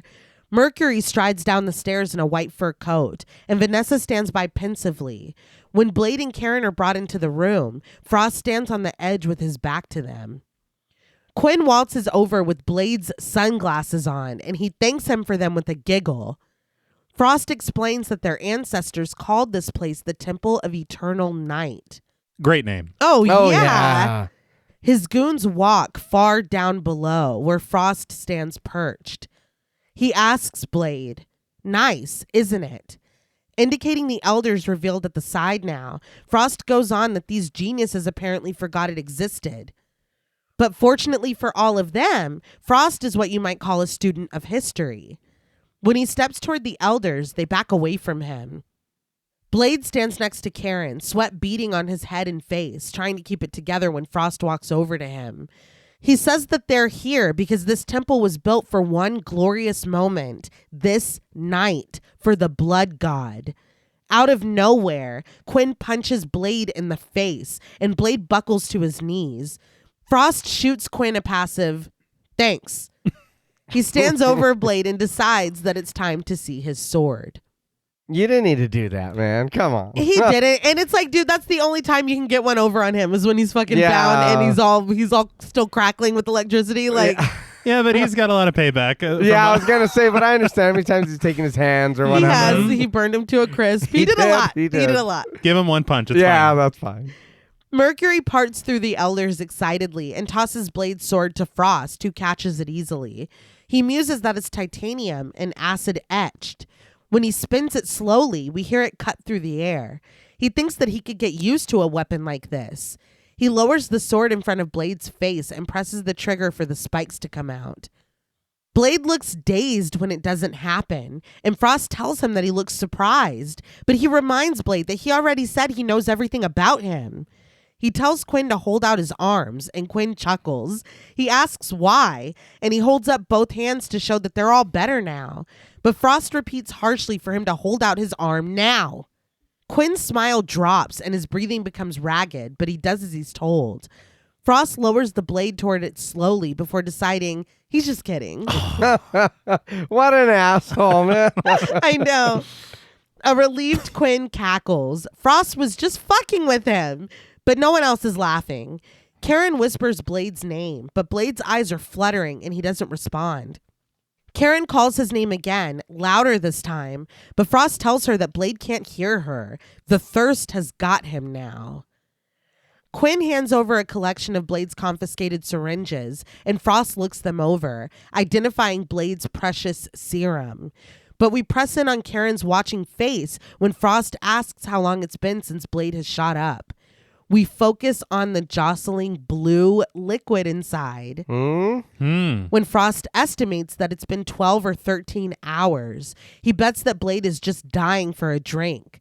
He squats down in front of him and asks what it feels like. Is his blood on fire? Blade's voice is low and dark when he invites Frost to try it. He might like it. But Frost politely declines. He prefers the real thing. In any event, he doesn't think Blade will be needing this anymore. He throws them over the ledge and they drop the long way down. Frost's goons pull Blade to his feet, and Frost laments that it's a shame when he thinks of what Blade has become and what he should have become. But he doesn't blame him. With everything that's happened, the human side of him has made him weak. He should have listened to his blood. Blade invites him to say whatever he wants, but he promises that Frost will be dead by dawn. Quinn is like, ooh, and he laughs. He's connected to Evil Dead. He said it. So Yeah. 20 extra points. 20? Yeah. Well, come on. 20 extra. Yeah, so on top. Yeah. But Frost has had enough. He tells his goons to get Blade out of here. They do as told, leading Blade out of sight. And when Frost gives the order to get these fucks downstairs, Mercury claps her hands and corrals them together. Karen watches as they go by, some of them pissed and hissing. But Frost tells her not to worry because they haven't forgotten about her. Quinn co-signs with a laugh that they've got something real special planned for her. Uh-oh. Oh, no. They walk her down the hall, and when Quinn giggles about a guy that he sucked dry, you'd figured he'd turn, and Frost agrees. But he didn't turn, did he? He turned into some kind of zombie, but that happens sometimes. Frost says that they're pathetic, and as he leads her by the shoulders into an area marred with holes in the ground and scaffolding along the walls, Quinn says that these zombies will eat anything. Animals, rodents, corpses, and sometimes they'll even eat vampires. Karen quips that that's a plus, but Frost tells her to bear all that in mind. He wants her to meet an old friend of hers, and he pushes Karen into one of the holes. I expected there to kind of be a payoff for that, learning that they do eat vampires too. Yeah. You know? Uh-huh. Karen slides down a ramp and squeals when she lands hard below in a pit. Above, Frost says that it's such a waste. He kind of liked her. Karen is wandering around in the dark when someone rises with a moan. He mutters in a thick voice that he doesn't know what's wrong with him. No pulse, and of course, there's the questions of lividity. The voice is thick and also contains an accent that I don't remember. It made me laugh out loud, especially once we realized who this is. Yeah. I was like, you did not talk that way. He's Renfield now. Yes, that's it. Karen's stoic expression has morphed to grief when she realizes, Curtis? Curtis turns to her, dead and decomposing. He calls her name and starts toward her. Karen backs away but ends up falling, and Curtis leans toward her, wondering, does she ever have second thoughts about them? It's like, dude, this guy, you can't let it go. Even in death. Yeah. Can't let it go. Karen kicks him in the face, and he goes flailing backward, but this only succeeds in pissing him off. He turns to her, snarling and roaring. He sprints, but Karen has found a bone. She swings it and knocks him down, beating him until she's able to hoist herself back up onto the ramp that she slid down. Curtis writhes on the ground below, screaming her name, but Karen is using the sharp end of the bone to pull herself along the smooth ramp, fighting to survive while Curtis screams and roars her name. But back in the temple, Blade is led into a chamber, into a person-shaped cutout in a pillar. Vanessa removes her white coat to reveal black clothes underneath. She takes a knife and cuts Blade free from his shirt. Holding him by each arm, Frost's goons lift him up into the cutout and restrain him there by his wrists and neck. He stands, still and waiting, not even giving a reaction when his mother steps up to him. She rubs his sweaty face with the back of her hand, lamenting coldly. Poor child. She says that he's so sick, so thirsty. Blade tells her not to touch him, but calling him Eric again, she tells her son to look at her. Vampires are her people now. She's one of them. Blade sighs that it can't be, but she insists that it is. Leaning close, she tells him to try to understand. His mother died a long time ago. She rubs her face against his sensually, admitting that she's hunted, she's killed, and she's enjoyed it. Hasn't he? She purrs that she knows he has, and sooner or later, the thirst always wins. Some choices are very strange. Yeah. Not acting wise, I guess it's the direction of like, and then like rub faces and stuff. Yeah. Strange. But I think the other thing, also her latching onto the name Eric, which I don't think she gave him because she was dead. Yeah. Well, But- she probably planned for that to be his name. Yeah, but is it his legal name or is it Blade on his driver's license?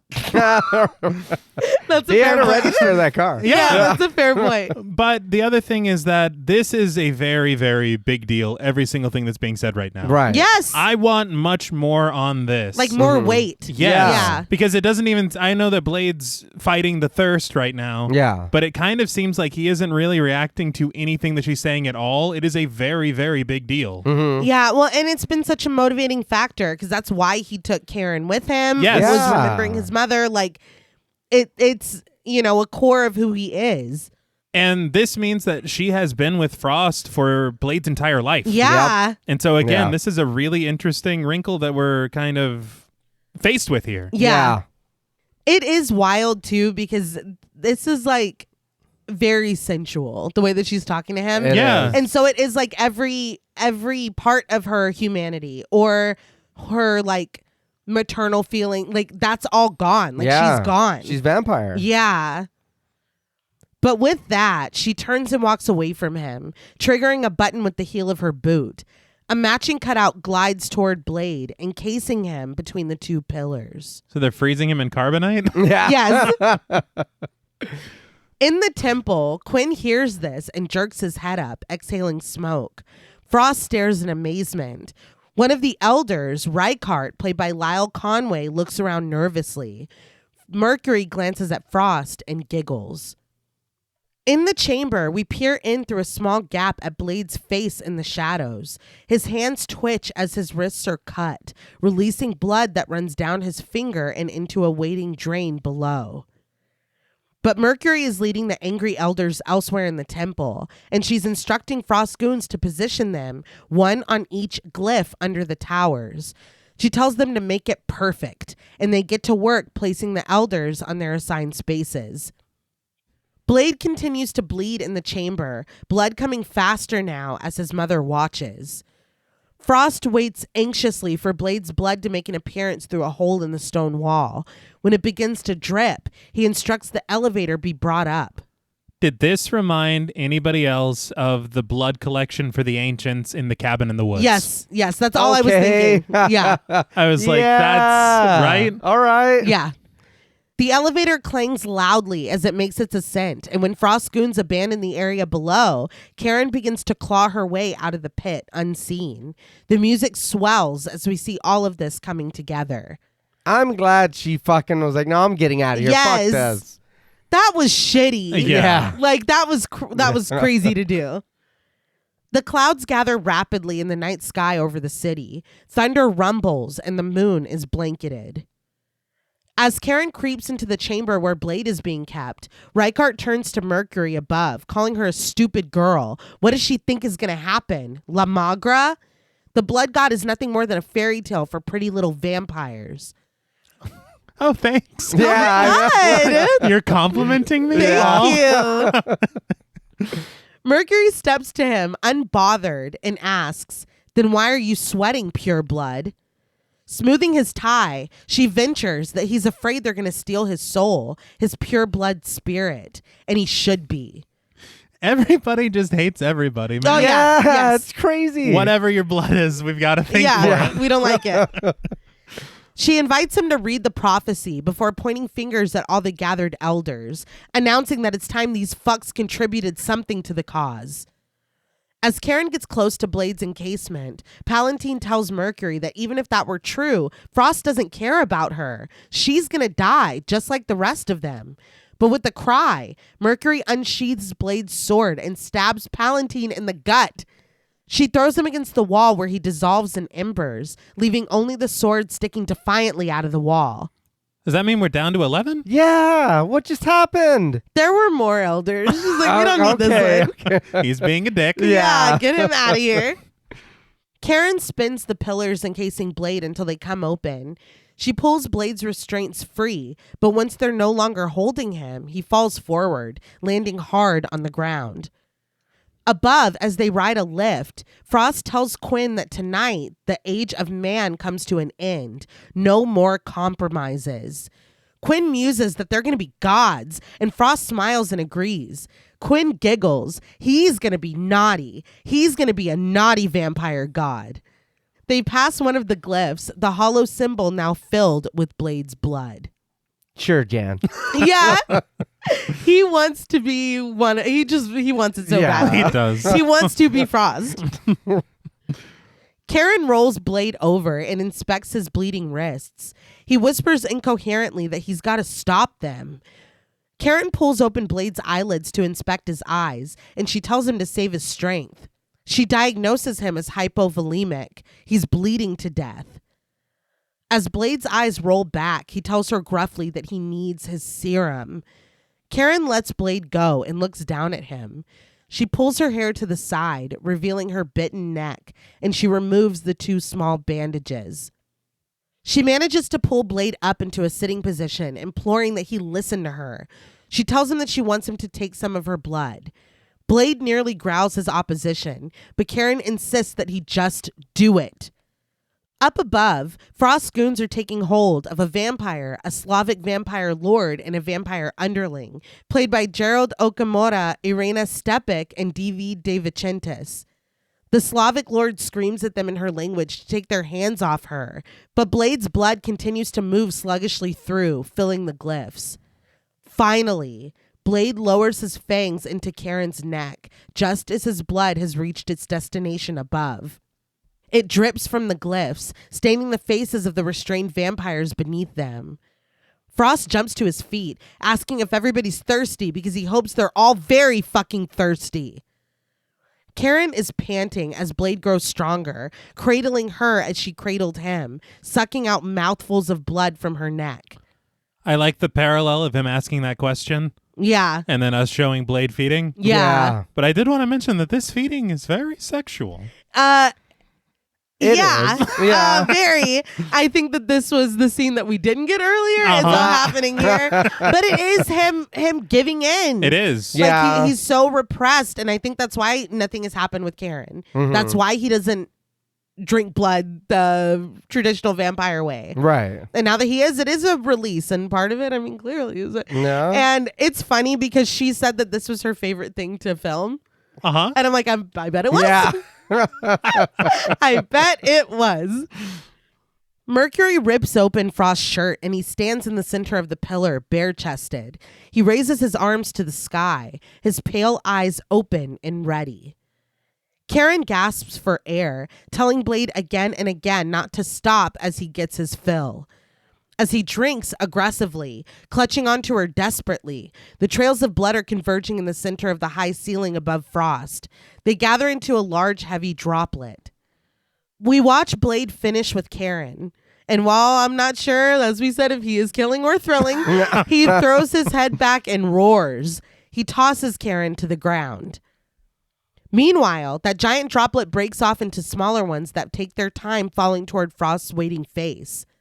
But below, Blade cries out like an animal. He falls to all fours as someone approaches, and he looks up, blood dripping from his lips, to see Vanessa walking toward him. Like the blood drips from his lips, the blood in the temple drips onto Frost. It lands right in the center of his forehead, and his whole body lurches at its contact. Exalted in the bright lightning, Frost rubs the blood, amazed. Vanessa's fangs are on display when she asks her son, "How was it?" But before he can answer, she lunges at him with a growl. Lightning strikes across the sky outside. It strikes the building and fulfills its role, lighting up each of the glyphs and radiating out to the captive vampires. They thrash, their bodies at the mercy of the steady lightning strike. Quinn looks around fearfully, but Frost is still staring in ecstasy, rubbing Blade's blood into his hair. As the vampires are electrocuted upstairs, Vanessa is swiping at Blade with her claws, but missing each time. Karen is staggering weakly down the hall, catching herself on the wall as she goes on unsteady feet. She rounds the corner where a guard stands, overlooking the ritual below where the lightning connects each of the spasming vampires. Vanessa is still ferociously attacking Blade, but he's dodging all of her moves. Karen, however, is approaching that vampire with the giant gun on his hip. She's able to wrestle it from him and fire, sending him flying off the ledge. As he disintegrates in midair, Karen reloads. Frost stands in the center still, marveling as the other vampires continue to be zapped by the lightning. Below them, Vanessa is trying a different approach. With her back against the wall and her hands on Blade's bare shoulders, she reminds him, "I'm your mother. You wouldn't hurt your mother, would you?" You can't play that. No, that bridge is burned. Yeah. You ruined that. She pulls him closer into a hug, but Blade breaks the news in her ear. "I must release you." When he stabs her in the stomach, Vanessa lets loose an agonized scream. Above, in the temple, winged skeletons burst through the mouths of the vampires used for the ritual. Their bodies are abandoned, and the bat-like skeletons fly around chaotically. Quinn is like, "Fuck!" All those vampires had bonus eruptus? Are you Dr. Nick? Yeah.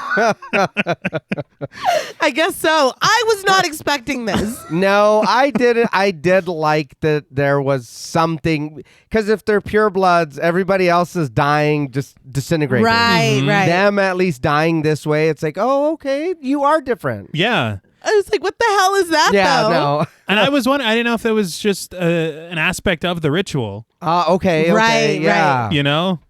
Whatever it is. It's I was cool. not Yeah. expecting it, and it was really cool. Quinn wasn't expecting it either. No.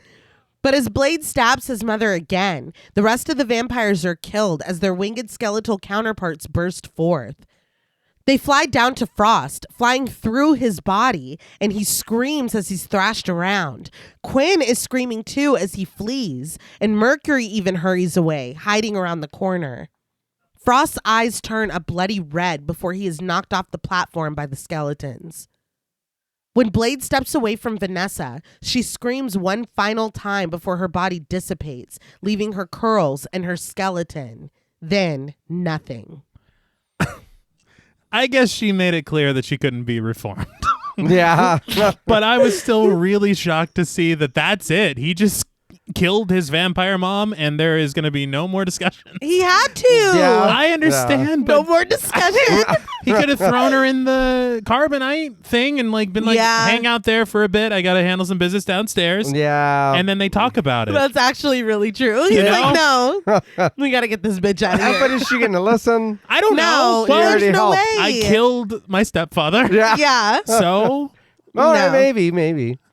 Mercury slowly approaches where Frost was thrown. He stands, his body smoking, and when he looks up at her, his face is shadowed. Mercury asks cautiously, "Deacon?" He hisses back at her, "Not anymore." I was like, oh, fuck. Yeah. The bone that Blade stabbed his mother with sizzles from its place stuck in the wall. He snarls, baring his teeth as he dashes out of the room, grabbing up his clothes. Karen watches as he runs and dives through the opening in the temple, landing smoothly on the platform where Frost just stood, and he screams, "Frost!" Standing in the shadows, Frost instructs Mercury to kill Blade, which surprised me. Yeah. Because he's like, I need him alive. He used him for the ritual. And he's like, I don't even need another face-to-face. Just kill him. Yeah. he got what he needed. He did. But Quinn tells her to wait. He turns to Blade, asserting that he owes him one. He's got 2 new hands and he can't decide which one to kill Blade with. Crying out, he rushes to him, only for Blade to seamlessly pull a wire from his belt and decapitate the incoming Quinn with it. Quinn dissolves into nothing, and when the stolen sunglasses fly off his face, Blade catches them. I was like, all right. Yeah. That's cool. And we're back. A pulsing techno builds as Blade puts them back on his face. If I'm not mistaken, there's only one line said during this entire song while they're fighting. Yeah. And it just goes, I got struck by lightning. And it made me laugh because they did. Yeah. They did. No, But it's that's like, true. is that the elders singing this? Or It's the memory of them. Never forget. No. Frost's goons rush Blade, but he takes them down with no difficulty, calling out again for Frost. Karen stands by, watching from above with her gun, but Blade doesn't need her help taking them out with his bare hands. He punches, he kicks, he breaks legs, rips out throats. Mercury goes sprinting down the stairs, but Karen fires, missing her again and again. I was like, damn, Karen? Yeah. When Mercury is right up on her, she knocks the gun away where it falls into the center of the temple. Mercury hits Karen back into a wall, asserting that she's really going to enjoy this now. She bares her fangs, but Karen's got one more trick up her sleeve. She pulls out her vampire mace, and she sprays Mercury right in her face and open mouth. Mercury clutches her throat as her head explodes. I was happy to see this vampire mace in action. Yeah. Because I was ready for her to use it Yeah. earlier, and she didn't get to. So that was pretty cool. But I'm like, damn, y'all let her keep that? Yeah. Well, she got to, but on the wrong person. Yeah. But Blade is still whooping everyone's fucking ass, destroying them, leaving their bodies crumbling into smoldering dust. He finds his sword, still embedded in the wall, and he grabs it. With all of his cohorts dead, Frost finally calls out to Blade, inviting him. Let's do this. He stands at the center of the temple with a sword of his own, his eyes still blood red. Blade sprints toward him, and when their swords collide, the two lock eyes for a moment, Blade readying himself and Frost grinning. The sword fighting commences, the metal clanging against each other feverishly. The blades hit each other with lightning speed until finally Frost's arm goes flying when Blade slices it off. It dissipates in the air, and with a spin, Blade slices Frost clean in half. His torso flies upward, a long stretch of bloody tendons connecting it with its severed bottom half, but as Frost grunts, his body comes back together. Blade turns to him, confused, and mouths, "What the fuck?" This look of surprise killed Well, me. come on, dude. Yeah. But dude, Frost is on that V now. Like He Yeah. is, yeah. I busted out laughing. The what the fuck was overkill. They did say on that featurette that the original ending was for Frost to become Lamagra, Okay. like transform. Mm-hmm. And he was this huge gelatinous like blood monster. But they said that it looked really silly. Yeah, And I bet. As soon as he like transformed, and it made me think of The Simpsons when they were doing the focus group with the kids or whatever. But they said that as soon as Frost became Lamagra and didn't look like Frost anymore, the test audiences lost interest. Wow. Yeah, I can get it. Yeah. Turn the their knob. Yeah. But yeah, so they had to go back and reshoot this because it was originally that bloody like blob. Wow. Yeah. Well, I mean, that makes sense because if you have them facing off Frost and Blade this entire film, Yeah. I don't give a shit about a blood monster. Yeah. That's true. Yeah. Frost smiles as he tells Blade that he's too late. He holds up his arm, a massive bloody mess that transforms itself into his renewed hand. Blade flips and swings his sword at Frost, but Frost counters his every attack. When Blade stops, Frost smiles and announces that it's his turn. He speeds around the platform in a blur, impossibly fast, before he knocks Blade off. Frost flips over to him and Blade runs away, only to turn back around and thrust his sword through Frost's stomach. Frost just pushes him away and knocks him down again, and he tells Blade to look at himself. He's a little bitch. God damn, dude. He follows Blade's gaze to the satchel containing his stash of EDTA stuck on one of the glyphs above. Frost tells him that it can't help him now, but Blade kips up. He dodges Frost and flings his sword up onto the wall, where it knocks loose some of the stone as it sticks in. Frost admits that it was a nice shot. The mechanism in the handle of the sword does its thing, and the stones around it are dislodged, and the vials fall. Blade spins and strikes a pose, and they fall into his waiting hand. So you're showing off. Well, come You're on. showing off. He throws one into Frost's gut, but when he's undeterred and launches himself, Blade flings them at lightning speed. When Frost lands, his stomach and chest are studded with the EDTA. He throws his head back and groans in pain. Blade quips that some motherfuckers are always trying to ice skate uphill. Goyer said that this was something that Wesley Snipes said in real life. And he was like, I love that. And he put it in the movie. It works. How cool is that, though? It's great. Yeah. And his name's Frost. Yeah. Yeah. Okay. And I know every time we play the game, friend of the show, Blaine, he says this all the time. That's hilarious. He throws the last syringe into the air and kicks it. It flies over and lands right in the center of Frost's forehead. He stares in shock and screams as he turns into a bulbous monster. His body pulses and undulates before finally exploding. Blade shields his face from Frost's viscera. Karen calls out to him from above, and he looks up at her, calmly asserting, "Let's get out of here." The wind blows when they step out onto the roof, and the rising sun peeks at them from between the tall buildings. Karen reasons that she's got to get him back to the lab if she's going to cure him. Blade considers this, but decides that this isn't over. She can keep her cure. There's still a war going on, and he has a job to do. I'm like, there is? Yeah. You just killed Frost. I thought Frost was the problem, and the whole Elder Council is dead now. I think you're okay. I guess there's more that we don't Maybe. know about. Oh, worldwide. Oh. He tells her that if she wants to help, she can make him a better serum. It fades to black. We come back on snowy Moscow. Shout out to Jules. Indeed, and I Yeah. appreciate it. Where a couple strides next to a building with a glyph glowing neon red. I'm like, here too? Yeah.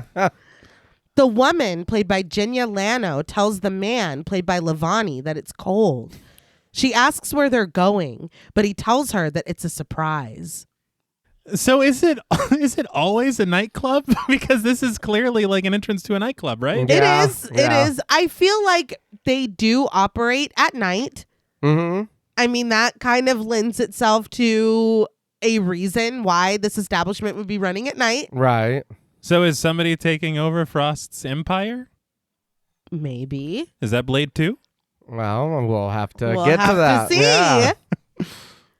She smiles that she likes surprises, and the man supposes that she'll like this. He tucks her blonde hair behind her ear before grabbing her by the throat and slamming her against a pillar. His fangs bared, he taunts her. But behind them, someone with a deep voice calls out in Russian. It's Blade, standing in the falling snow, and he asks in their language, "Catch you at a bad time, comrade?" The vampire turns to him with a snarl, and Blade unsheathes his sword, ready for a fight. We immediately cut to black, and as high energy techno plays, the credits roll. I will say very quickly that originally this vampire at the very end that he attacks was supposed to be Whistler. Wow. I'm glad that Really? Yeah. I guess he didn't die. I don't know, but I'm glad they didn't do that. 'Cause Yeah, we don't need that. it's so unfair. Yeah, although the line would have been similar to what Whistler said when he showed up to fight them. Yeah. Okay. So I guess I get that, but I don't really think that. Yeah. No. I don't want to We see. don't need to do that to Whistler. No. Anyway, so what did you guys think of Blade?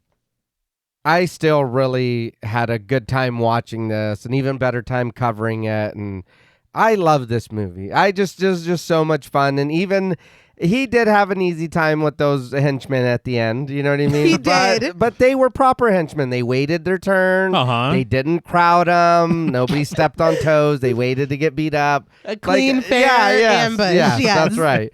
But this again, this is one of those movies for me that watching it, it's like, damn, this period in time, like when this came out, it's like, damn, this was so fucking good.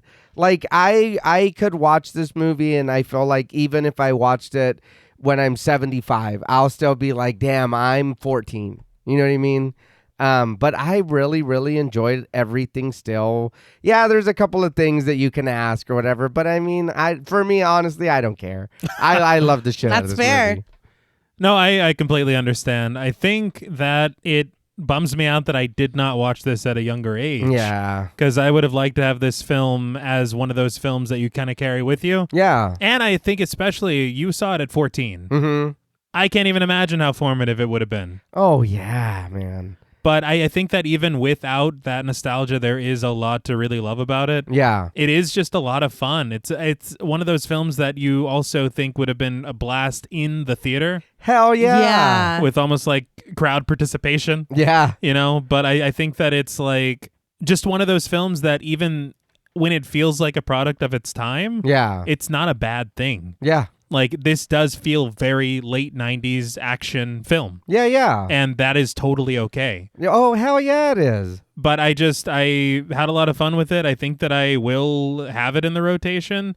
There are, as you said, there's some things that I'm like, oh man, I would have loved to dive into that a little more. Right. Yeah. And that lore is coming at you fast because we're Karen the whole movie. Yeah. And you better pay attention. Yeah. But it intrigues me, and I really want to see what these sequels have to offer. Yeah, we got 2 more? Yes. Yeah, I agree. I think that this is a great film. I had a lot of fun talking about it and covering it. It is very like you need to pay attention to everything that's being said because you are, but I like that when you're dropped in the center of this like established war, I guess. This established conflict, this lore. It's all really, really cool. Like we had said before, I wish that there was more weight to Vanessa because that was a huge fucking... It was. Huge twist, huge Right. reveal. And it's just like, all right, I'm with them now. Okay. Oh, cool. I'm like, no, like that's a big fucking deal, you know? Because I think that human side of him and that memory of his mother is such an intense motivation on who Blade is. Mm-hmm. But I think that this is a lot of fun. I loved the action. The choreography was so good. Like I've said before, sometimes during like action heavy scenes or fight scenes, my eyes will literally glaze over. But the choreography was really good. It's engaging the entire time. I loved Karen. Yeah. I thought that they so easily could have made her annoying. They could have made her helpless. But she's like, no, I'm not going to panic. I know what I'm doing. I'm going to find a cure and I'm going to cure myself. Yeah. That's amazing. And she's out there with a gun and fucking like she's a badass. Well, yeah, she freed her own fucking self from that pit. Yes. Like yeah. she wasn't helpless. She Yeah. helped. And then she freed Blade. Yeah. Yeah, she did. I loved that. I just think everybody did a really great job. The acting was all on point. There's some, CGI that didn't age well, but Right. it's can. 98. Yeah, You know what I mean? Like, yeah. what are we going to do about it? This is a blast. I think that toward the very end, there are a couple issues for me where maybe things just move a little too fast. Like, we've been ramping up toward this conclusion, and then it's like, oh no, it worked. They're all dead. Quinn's dead. Mercury's dead. Oh, now Frost is dead. It's like, oh, okay. It goes very, very fast. I do like the ending though of Blade being like, no, almost like accepting who he is. Yeah. You know what I mean? Because it's like he's been resentful of this part of him, and now he's like, no, this is what I can do. I can clean up the streets. Yeah. And kind of like doing this in Whistler's memory almost. Yeah. And that's kind of what I felt like for me really helped Constantine boost it for me. Right. Because at the end, he's the same thing. He's like, no, you know what? I'm Yeah. not going to smoke. I know where I was fucking up, whatever. I need to help people. Yeah. That's why I'm here. Yeah, but I mean, we can slide into ratings. I feel like everything's kind of been said. And I got to mention again the fucking music. Of course. Yeah. Oh my God. Yeah. And the Blood Rave is just the best fucking opening ever. Yeah. It's just incredible. But it's like a hit of nostalgia. It's just a blast. And I will definitely be returning to this. I am nervous and excited to see what the sequels hold. And I wonder if we ever are going to get that one with Mahershala. I don't know. I'm waiting. But on a scale from 1 to 10, vampire vanquishing vaccines, with everything considered, I'm still giving Blade 9 out of 10 vampire vanquishing vaccines. Okay. there are a couple, I want a little more weight on Vanessa. I want a little more gravity to that. But this movie's a fucking blast. Yeah. And I loved it. But I will now open up the floor to you. No, I completely understand. And I think that watching it, if I were to watch it now, I'm sure I'd still enjoy it, but I'd probably, feel the same way. Me having seen it from being a teen and watching it over and over, it is like, still, you just forgive anything that's there. But I know that there's shit that's just like, wait, what? Mm-hmm. Or you know what I mean? Hold on, wait. You did that, like you said, with his mom. That was super quick. There was no anything else other than that. He fought at the end. He drank a little blood, and then he was like, "Oh shit, I'm better now." Mm-hmm. And he fucked everybody up. I get it, but I do feel like, again, watching this and then seeing it, there is. And not to like bring it to anything, but again, Whistler's old white man. You know what I mean? Blade is Wesley Snipes. You know what I mean? They don't give a fuck who's who. I just want to take care of this kid because he's in trouble. Yeah, he tried to be like, well, Whistler, take care of himself. You love that dude. Mm-hmm. That's your fucking dude. Yeah. He's taking care of you. All that matters is that we kill vampires. That's it. I don't give a shit what you look like. I don't give a shit what color you are. I don't anything. And again, like you're saying with Karen, not having a final girl or whoever who's just there as, hey, how's it going? He, or whatever. Like, she does play a role, and you're right. She rescues Blade. Yeah. If she wasn't able to get out of there and free him, they would all be fucked. We're there with them. Yeah. Frost. But you know what I mean? doomed. Yeah, Yeah. It is different. It does feel, again, this time watching it, it was like, man, everybody's working together. Nobody's misused, or everybody's trying their hardest to do whatever. And even Frost is just like, no, we're going to kill all the humans. Don't give a fuck what you are. It's like, oh, okay, you don't give a shit. You know what I mean? But it did feel very, we're in this universe and this is what it is. Mm-hmm. But yeah, no, I will watch this movie. And like I said, I can't wait for us to get into the other two as well. But for me, on a scale from 1 to 10, vampire vanquishing vaccines, I'm going to give it, no surprise, Blade a 10 out of 10. Well, 30 out of 10 because I gave it 20 extra points because right. it's Dead by Dawn. I understand, but it's 10 out of 10. It's 10 out of 10. Yeah, 30 out of 10. Legally. Legally. Legal. Yes. Legal.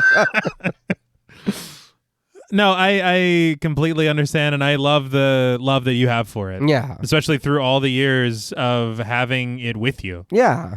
But I really did like it. I appreciated a lot of the things that they did here and a lot of things that they didn't do. Right. Because a lot of traps you can fall into and a lot of tropes that they did not. Yeah. And I also like what they did with the vampire mythology. Yeah. Making it their own by changing some of the things that you can do. Mm-hmm. You're bitten, but you have like some time to figure it out. Yeah. This science element. That is one thing that I can't wait for you two to get into the next 2 and 3 because there's way more lore and it is cool. That is one thing I do like about these movies is the vampire lore.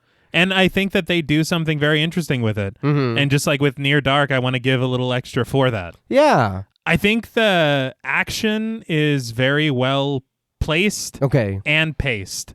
I don't know that the film is as well paced, unfortunately. Okay. Because I think that it is, like you were saying, that third act, it's upsetting how they just rush through so much. Yeah. Mm-hmm. Because and maybe if the movie had been a little, I know it's 2 hours. Yeah. Maybe make it a little bit longer. Right. I will say it doesn't really feel its runtime. It No, doesn't. No. That's the other thing. Yeah. And maybe that's why it does feel like we're kind of rushing through things at the end. Yeah. Because it's like, this movie's been like, it's only been on for like 90 minutes. Right. Yeah. But it hasn't been. Right. But yeah, I do, especially the moment with Vanessa, because it's like, that's your entire everything. Yeah. The whole purpose for everything. And it's just like, she says like 3 things. She rubs up on you for some weird reason. I don't know. And then you stab her to death.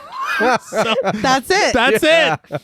But yeah, I would have loved more conversation because she has apparently been with Frost for like 31 years. Oh, Yeah. So let's talk about that. Right?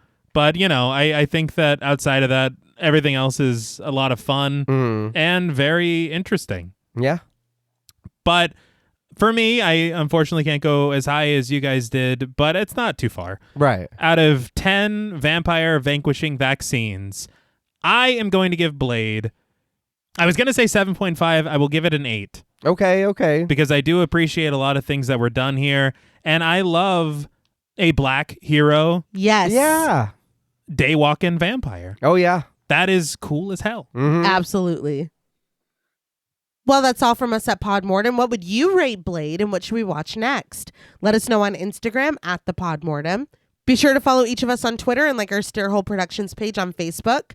Be sure to follow each of us on Instagram and Blue Sky at Blood and Smoke, at JuggaloDaddy84, and at TravisMWH. Thanks again to Original Cinematic for sponsoring this week's episode. Please consider pledging to our Patreon, where you'll get over 250 hours of bonus content, our monthly schedule, access to our Discord server, and the opportunity to help us decide which films to cover. And if you're looking for Podmortem or Stairhole Productions merch, follow the link in our episode notes. Stay tuned until after the music for a special shout out to our Wendigo Getter patrons. And remember, it is all too easy to get lost during your quest for control.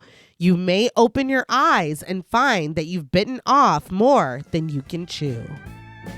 Until next time.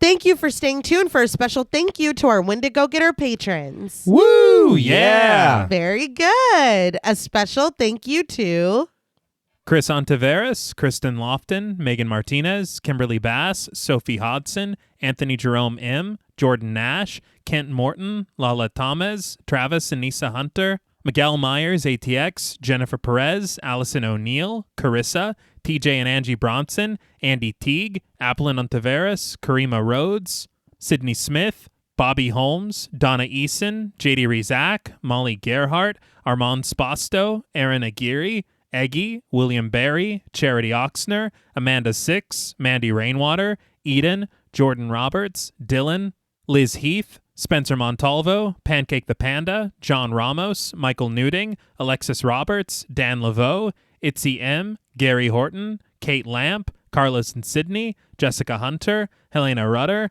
Alan Johnston, Mariah, Livy Fun, Scott Troutman Wise, Towton Watson, Mozzie Bear, Dave Burke, Emma Hagel-Kissinger, Valerie G, Emiliana, CB, Taylor Santana, Will Lewison, Angelique, Smelly Poo Poo Head, Beth Bauer, Cookie, Esperanza J, Jason Kyle, OKC, Joshua Rumley, Danielle Peralta, Brandon, Sawyer Reese Farr, Sahara, Girl That's Scary, Cassandra, Andrea Simmons, Ashley Higuera, William and Xxena Rush, Ryan Brom, Megan Ochoa, Laura Lassiter, Eileen O, Marissa E, Henry F, Megan M, Strangely Sarah, Christy Beck, Nancy and Andy, Amanda Lopez, Andy Terrell, Jason Hanovan, Erica Morin, Tris Wynn, K.87, Mariah Jensen, Carrie A, Lonnie Lono, Powell, Kayla E, Maggie H, Murder Stina, Kristen Marcy, Ori81 Barigua, Look Like That One Girl, Bog Boy, Felnez63, Alita Pui, Probably My Jugs, Kate Thackeray, Wade Pack,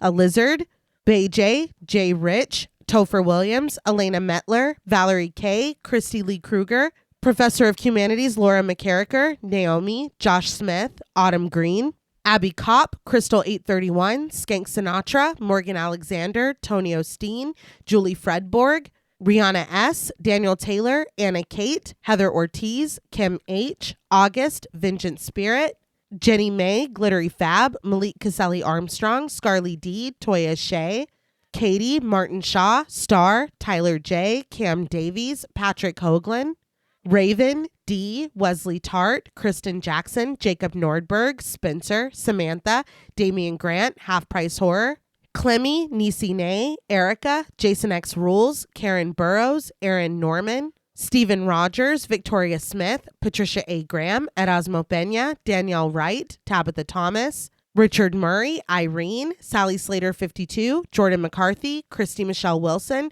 Rosalind Harnias, Emily Rance, Amy, Lisa and Kathy, Mike H., Christian Sadler, Hannah, Sarah Jack, Casey L., Evelyn Knight, Paula Garcia, Nikki M., Ghastly Granddad, Morgan and Alexandra Saldivar, Lisa Sykes, Sunny Jonas, Kelsey Niemeyer Cook, The Face Flowers, JG, Morgan Novello, Ashley, Alex M., Brandon C., Gordon Sutherland, Georgia Renland, Ashley Poe, Najee P., Seth Schaff, Diana Joe, Connor Gormley, Carrie Parker, Katie Face, Jane Pillsbury, Caitlin Asher, Mia Franz, Pooh Bear, Spicy Calderas, This is the Zodiac Speaking, Jason the Ghost, Moldy Tic Tac, Brian Ward, Tanner Rutgers, Gremlin Keeper 22, Sam Spade 666, Veronica, Kristen Rhodes, Daniel Laurent, Garmito, TVR, A Very Sweepy Baby, Randy Tucker, Nicholas Rage, A Lazy Boy, Nicola Williams,